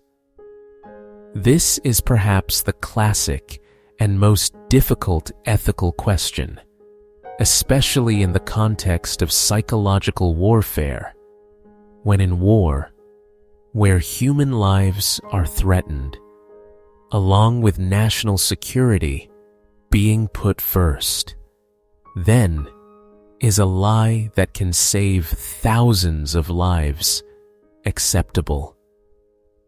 Is deceiving the enemy, or even deceiving a part of the population to maintain order and minimize casualties, a reasonable price when Linebarger does not give an easy answer, and neither do I? Every time I think I have found a foothold, another situation appears and challenges me that if the goal is noble, such as ending a brutal war, then is the use of deceptive means justified? But then the next question arises as to who defines a good goal, whether it is the government or a group of people or the individual conscience. And if we today accept a well-intentioned lie, then tomorrow will that boundary be pushed further until the truth becomes completely meaningless, and everything is just a game of manipulation, being the slippery slope that many ethicists have warned about. Linebarger's Chapter 15 is not an ethical manual, but a reflecting mirror forcing us to question ourselves, to remind us that the greater the power, the higher the responsibility, especially when that power directly affects the human mind. Perhaps the answer does not lie in a rigid rule, but in continuous self-reflection, along with the ability to put oneself in another's position and in the courage to face unintended consequences in an endless war where we, as information recipients, also have our own responsibility in defining this thin boundary. Chapter 16: Modern Applications in Marketing and Leadership. Our goal in this section is to relate military knowledge from the book Psychological Warfare to today's business life, and you will see it is surprisingly closely linked. Let us start with marketing, as hearing about propaganda feels somewhat negative, doesn't it? Because we often associate it with deception, along with manipulation. But Linebarger divided propaganda into 3 types, being black along with gray and white. And in business, marketing is white propaganda at the highest level. White propaganda means transmitting accurate information along with having a clear source to persuade the target to trust and act in a certain way. In marketing, that is when you introduce your products or services with full features along with benefits and a clear brand. You want customers to believe in the product value as well as trust your brand, because a successful marketing campaign is not about deception, but about building trust along with engagement based on truth and real value. You can think about how brands build brand stories to create a consistent along with reliable image. They do not hide the origin or distort the truth, but they make the truth attractive and persuasive. They use psychological factors to create an emotional connection to make consumers feel that the product belongs to them or solves their problems. That is the art of white propaganda in business, when making the truth attractive and persuasive in an ethical way. Moving to another aspect when things do not go smoothly, which is communication, crisis, management. Remember what we learned about psychological defense in war to deal with rumors along with confusing information to maintain the morale of soldiers. In business, a small incident can quickly turn into a media storm to destroy a hard-earned reputation, and Linebarger's psychological defense principles still remain valid. That is transparency, along with speed and empathy. When a crisis occurs, you cannot remain silent or deny, because that is the way of black propaganda when trying to hide. Instead, you must face it and provide accurate, along with fast information, and most importantly, show understanding to those affected. Think about proactively providing information before rumors spread, or making a sincere apology accompanied by specific corrective actions. This is how we inoculate the public to help them have immunity to misinformation and soothe confusion. That is psychological defense in the digital age, when we control the story along with reassuring the public and rebuilding trust with truth and responsibility. Finally, but equally important, is team leadership. If you are a manager or a leader, this book can change the way you perceive your employees. In the military, the commander must understand the psychology of soldiers, such as what they fear, along with what they desire, and what demoralizes them, as well as what inspires them to fight their best. That is the art of maintaining and boosting morale. In the corporate environment, it is exactly the same when a talented leader does not just assign tasks, but also must deeply understand the psychology of each member. They need recognition, along with feeling safe to give opinions, and they need opportunities to develop.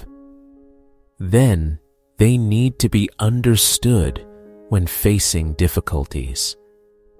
Are you creating an environment where employees feel empowered, along with listened to, and most importantly, trusted to give their best? In other words, team leadership is a form of positive psychological warfare when you use understanding to build trust, along with cohesion and boost performance, rather than to manipulate. It is about creating a healthy psychological environment where each individual feels valued and inspired to achieve common goals. That is it, friends. As whether it is a battlefield of bombs and bullets or a business battlefield, the nature of humans and how psychology operates is always the core factor. The lessons from the book, Psychological Warfare, are not limited to the military scope, but also open new doors for us to understand and apply to our lives, along with our daily work in an intelligent and responsible way. Yes. And that is all we have explored together about psychological warfare by Paul Myron, Anthony Linebarger. A journey that was not easy at all, was it? As we went from the most basic concepts of crowd psychology to the ways of deploying large-scale propaganda campaigns and the sophisticated tricks to influence human thoughts along with behavior. Now you have in your hands a huge amount of knowledge about how manipulation works, along with how psychological campaigns are deployed from the most subtle angles to great events. But I want you to remember this one thing, that this knowledge is like a sharp knife.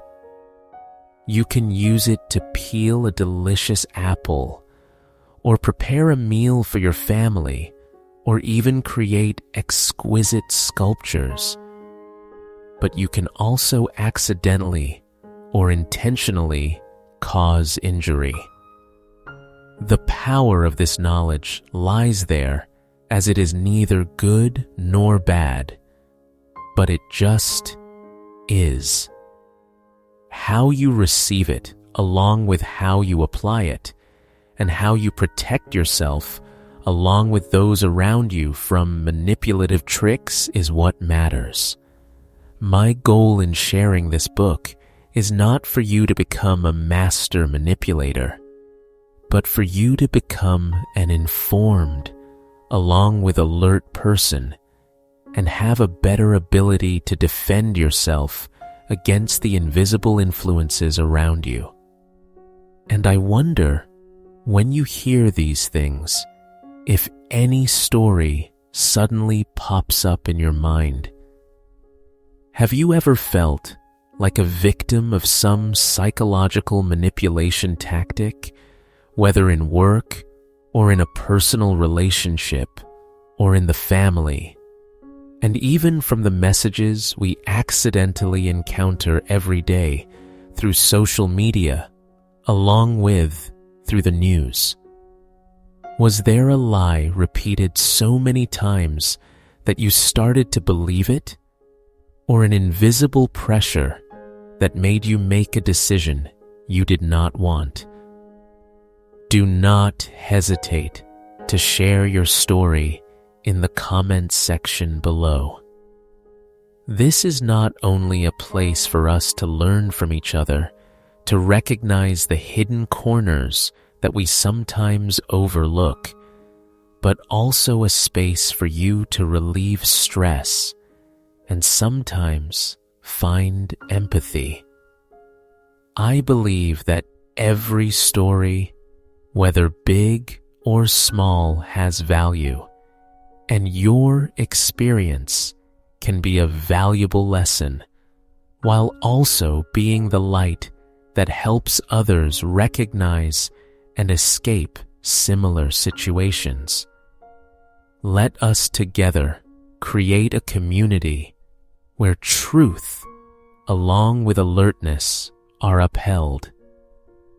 Therefore, if you have not done so, please press the subscribe button right now so as not to miss other deep, along with thought-provoking content.